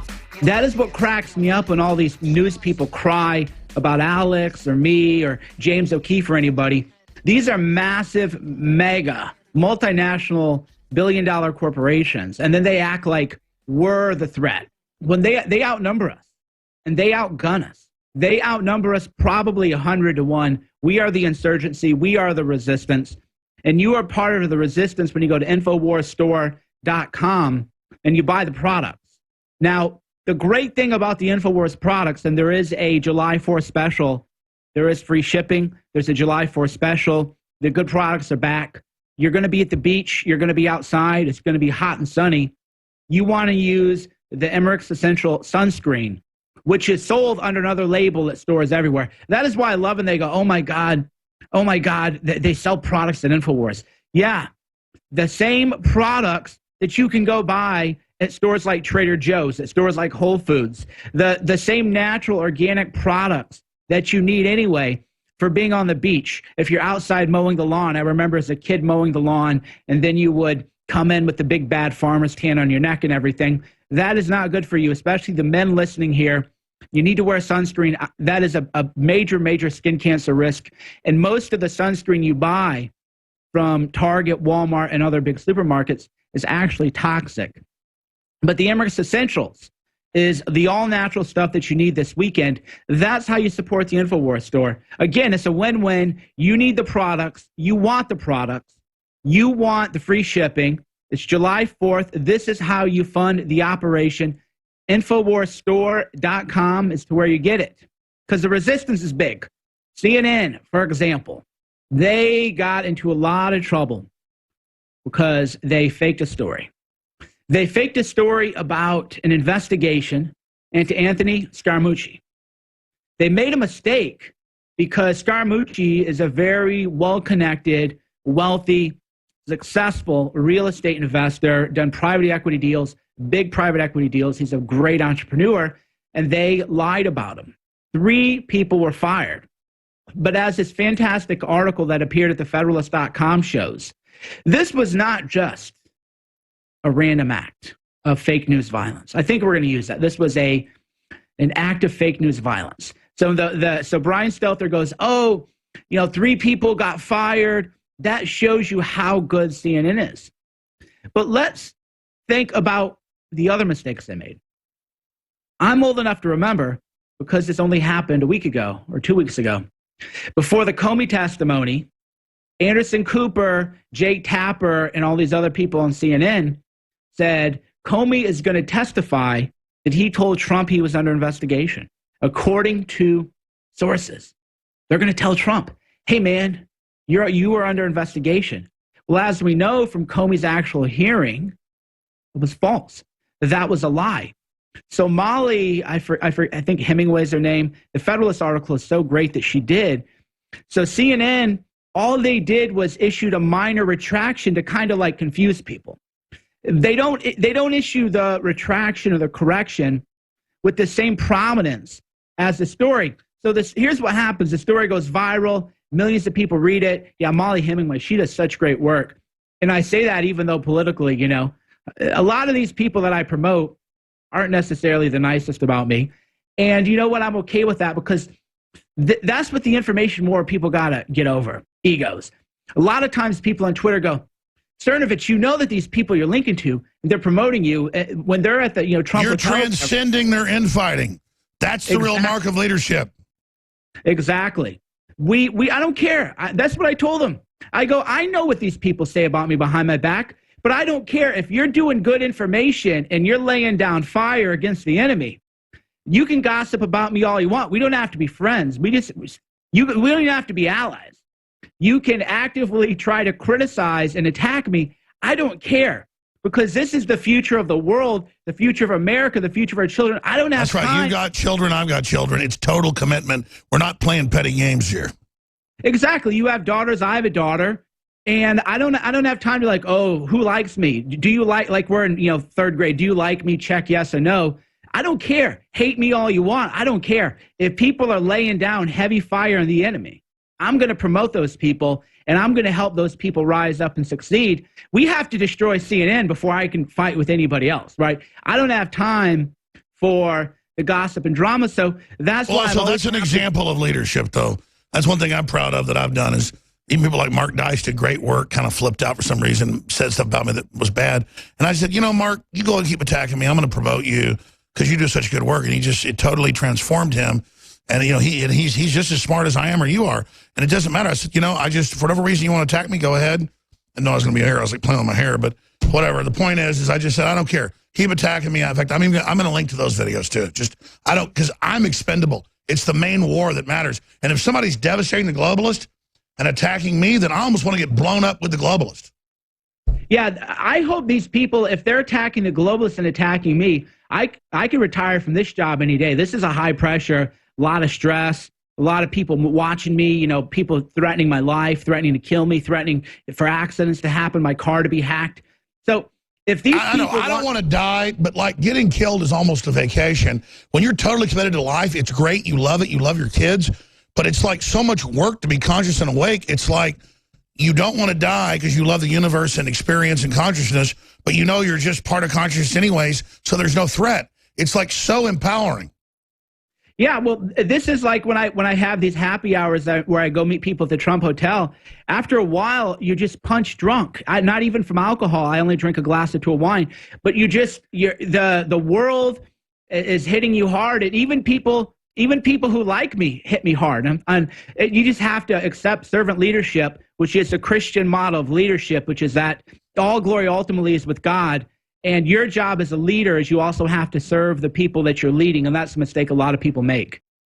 Well, I mean, there's no narcissism involved. You're all going to die. The great ideas are what are magic, not us individually. But we're total individuals. We're not collectivists, but individually we strive, but only because we all have this shared vision. We've got breaking news right now. We've got 3 doctors shot. I'm going to put this on screen. Who knows what this is? Rifle-wielding gunman in doctor's coat shoots at least 2 people. Let's put that back on screen if you can. That is in New York City. Sources, let's go back to the Communist News Network or MSNBC or Fox News. Multiple people shot at hospital. Who knows what that is, Mike? But statistically, cars falling down in bathrooms, cancer, heart attacks, drowning in swimming pools, that's the big threat. They take guns, always magnify it, because guns could be used in an organized resistance. Well, and the tap water people drink kills far more people than guns do every year. Let's just be honest. The poison and the drugs and the chemicals and the toxins and unfiltered tap water, it kills way more people than guns ever would in the entire lifetime of the country. Just 1 year. The people who die because of the calcified water and calcium, of course, you need magnesium. I mean that's the thing. I was about to say, the type of crap in the water is like what gets in your bloodstream and clogs your arteries. You're onto something there. Yeah, well, that's why I drink alkaline water, actually, and people tried to make fun of me, and then I stopped drinking it for a week, and I went back on, and I just noticed you can feel the calcium from the water when you're trying to stretch out and you're drinking that tap water. You just feel like cellophane. You know that sound that cellophane makes, and then when you drink the alkaline water and the filtered water, you just feel looser and more limber and more like a cheetah. All right, I'm going to keep interrupting. Take over. No, I mean, we have breaking news. It's good to have you here. It's good fun, because I think that, too, is what we always try to communicate to the people listening in. The fake news media makes fun of us because there's a picture of me, for example. One day I did a Dead Sea mud facial. It was like during the election when they were all talking about Pepe, and I go, oh, look at me, I'm Pepe. So the fake news is trying to say, oh, look at this insane guy. All I did was put, every woman, has a spa facial. I just did a Periscope doing it. But that's to communicate to people. You got to have fun with this. You can't let it get you down. I agree. Being real is part of not having a teleprompter, is part of like letting yourself have a mistake, letting yourself act goofy, because we're all just people. It's not taking yourself too seriously. Like I look at Morning Joe and all them trying to do weird rock videos and try to act cool together. I mean, that was uncool when I was in college. I mean, do they not understand how uncool they are or how uncool Hollywood is now?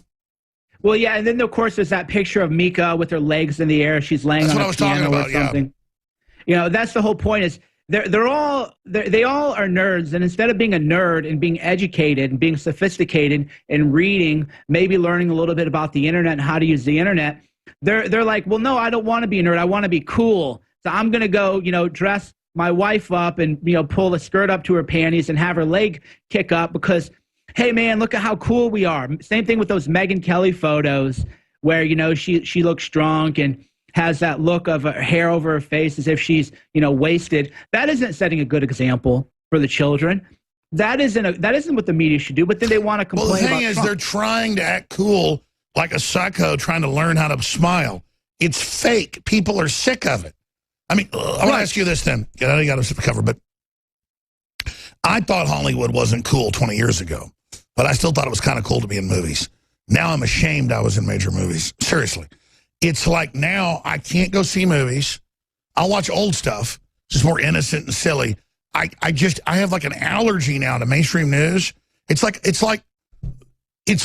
torturing myself to watch it or listen to, like, Hollywood stars, any of it. I can't get into it anymore. It's like part of my old self died, but I realize almost everybody else I know is the same way. And if I even talk about this stuff, listeners get mad. They hate the establishment. They like just like when they poison bugs with pesticide.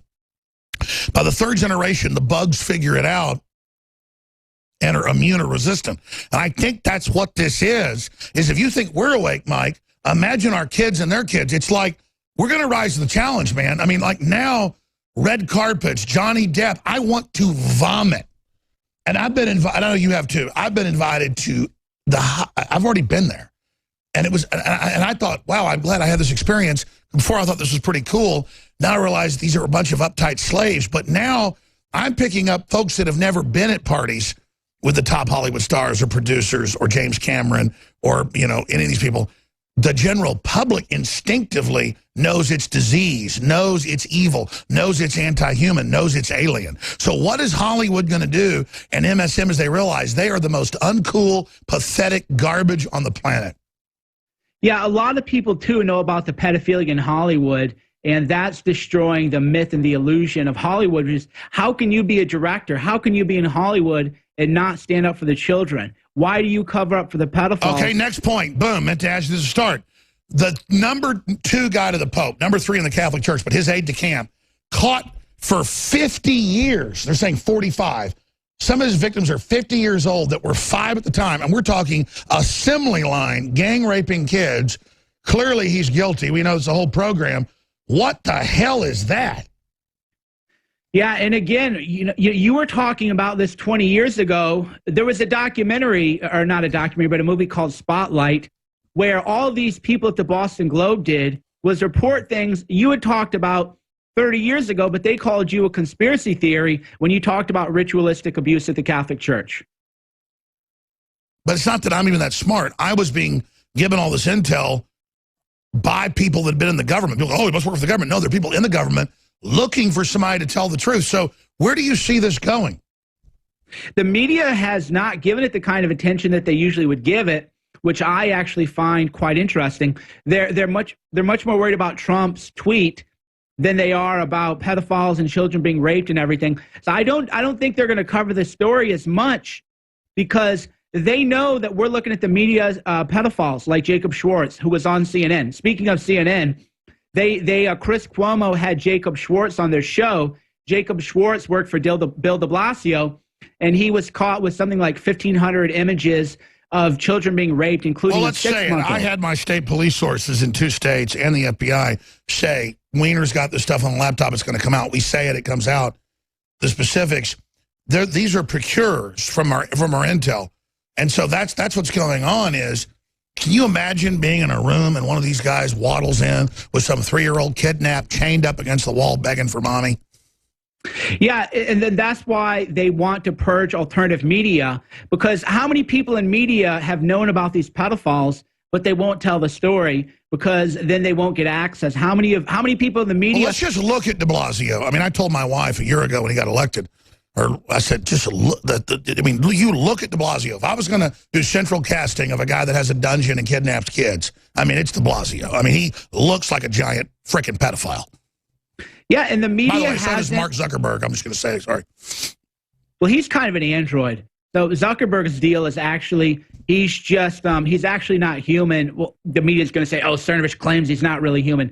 He is just actually a weird dude. He does seem like a total. All I'm saying is, why do pedophiles all look the same? Why do they got that? I'm not saying that Blasio's a pedophile. Just put the smile back up. You had the pictures up. I watched videos of him. What a creepy guy, man. Yeah, and Dennis Hastert, pedophile, looks a lot like Dennis Hastert. And here's what I want to know is the Dennis Hastert, what was he doing with the Congressional Page program, what Senator Ben Sasse ran? Oh, yeah. This is a guy from nowhere who's a wrestling coach who the Republicans want to run for office, becomes the shortest serving guy to become speaker. He's a procurer. Exactly. And then you got this guy, Ben Sass, who's a senator out of Nebraska, who ran the Congressional Page program, was a tutor, so to speak, during Dennis Hastert's time in office. There's a picture of this guy holding a cat, which will send chills down your spine. He looks like some serial killer or something that Dexter would go after. You know, he's holding a cat, looks super creepy. And he won't talk about the time that he spent with Dennis Hastert. And Paul Ryan took money, $25,000 from Dennis Hastert, and would not give it back. Let's go further. They've busted the former head of Penn State for covering it up. So Trump's prosecuting this. Australia's arresting pedophiles. Big raids in Europe. Yeah, look at that creepazoid. Where do you think this is all going? Again, that's what they're afraid of now. They know that the independent media is everywhere watching them, and that's why they're freaking out. And because their behavior is not rational. If you wanted to regain the public trust, you could do so rather easily. All you would have to do is say, you know what? I'm sorry. Let's make amends. Here's what we're going to do. But instead, they're freaking out. They don't know what to do because so many of them have covered up heinous crimes by Dennis Hastert. Dennis Hastert was in Washington, D.C. for 20 years. We all know pedophiles never stop. We all know he was raping boys when he was a high school coach. Barney Frank got busted in the early 90s. It was on TV with a 3-story building with underage kids. And he went to the floor. The video's on YouTube and goes, you mess with me, I'm going to name names. Half of you are having sex with these kids, too. I mean, it's just like, good God, who is attracted to little boys and girls?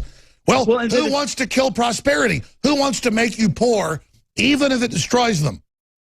Well, the Discovery Channel killed that documentary, of course, which a lot of people are waking up to because they can find it on YouTube. The Silence of it. What's it called? I first aired it. What's it called? None Dare Speak, something like that. There was a documentary I got from law enforcement that I actually aired, and they physically attacked me 3 days. I'm not bragging. It's just really happened. I got physically attacked, and that was a long time ago. I think it's a conspiracy of silence. Yeah, conspiracy of silence. Yeah, no, I aired that because they wouldn't air it. I had no idea how dangerous it was. Dude, that's like, you're saying that's just getting attention? I think I aired that like 17 years ago. No, but I mean, that's what's waking up young people, is they're watching it on YouTube. Oh, is that getting watched? I didn't even know that. Yeah, and they're going, wait a minute, why was this never aired? That's another thing. I'm not bragging about us, but think of what you've done and countless others have done and our listeners have done. Stuff I did 20 years ago is just now like torpedoes hitting ships going. I've already launched exponentially more torpedoes as we got bigger. Can you imagine when all those start hitting? Well, and that's what's happening. What you're seeing CNN is, and Malcolm Gladwell talks about this a lot, and the tipping point is, just like, you know how one day you're like, whoa, I'm real successful. What happened? And well, no, it's that 10-year buildup. All the attacks that you launched like a tank commander for all these years, the cumulative damage is what's taking down CNN and the fake news media. So now every attack that they get hit with is going to hurt way worse. It's just and like they're facing 20-year-old and 15-year-old and 10-year. And if you look what everybody's done, the whole movement, it's exponential. We're not a pyramid this way. We're that way. I think they finally figured out that no matter what they do to us, they are like, this Trump wave is a small wave. The waves coming are like 10 times bigger. Oh, the younger people are, man, if anybody thinks you and I are wild, they haven't spent any time talking to the girls, too. The girls under like 25 are savage. It is a different kind of generation. I sent a picture to Nico of this girl who went to the Hollywood Boardwalk of Stars and cleaned off Trump's star and everything. Let's put that up if we can. Yeah, even, as wild as you are and I am, the kids are wild too, and even the girls have said, we've had enough of this. We're not going to. I was about to say though, as much as they try to suppress, for every victim they suppress, the universe equals out. The person that rises up will be 10 times stronger. Exactly. So the kids are waking up. They're fighting hard. That's why, again, as tired as I am, I know we have to keep pushing forward because we're in it's a new awakening. I forget who was the great minister, the Great Awakening. It's a Great Enlightenment. Yeah, exactly. So we're in a new kind of a public awakening because we are kind of a global brain. There is a conscious mind, although I'm not really quite sure how that works. There's total collectivism and total individualism. Each individual's vision then collects And then the globalists want to artificially from top down program the collective. The collective is programmed from the bottom up. Right. So I've actually been reading a great book by Howard Bloom called The Global Brain, where he talks about a lot of this concept. So when people are attacked, and this goes down to the microscopic level, is the people get closer and join up when you're attacked. So, right, like a few years ago, we were all like, I was just like, all I care about is partying in Vegas, and I don't care about anybody but me. And I was living a very vile life, to be quite just a party boy, not proud of that, whatever, but it is what it is. But then once the attack happens, then everybody comes together. And then as everybody comes together, there's all these new neural network connections made and new insights and more bravery and everything. So right now we're in this great kind of gathering together of patriots. And that's why our consciousness of everybody is rising. But I think it's rising because they're getting ready to release a bioweapon to bring in global crisis to have us accept governance. I think as big as the victory we're having is, the unseen hand is going to hit hard. And I know we're going to make it through that, but I want to try to short circuit their counterstrike. But either way, we're going to win. But Mike, if I personally was a selfish person, I would be building an armored redoubt. Quite frankly, I'm going to look at one this weekend outside Austin so I can hedge my bets, because I think they're going to release a bioweapon.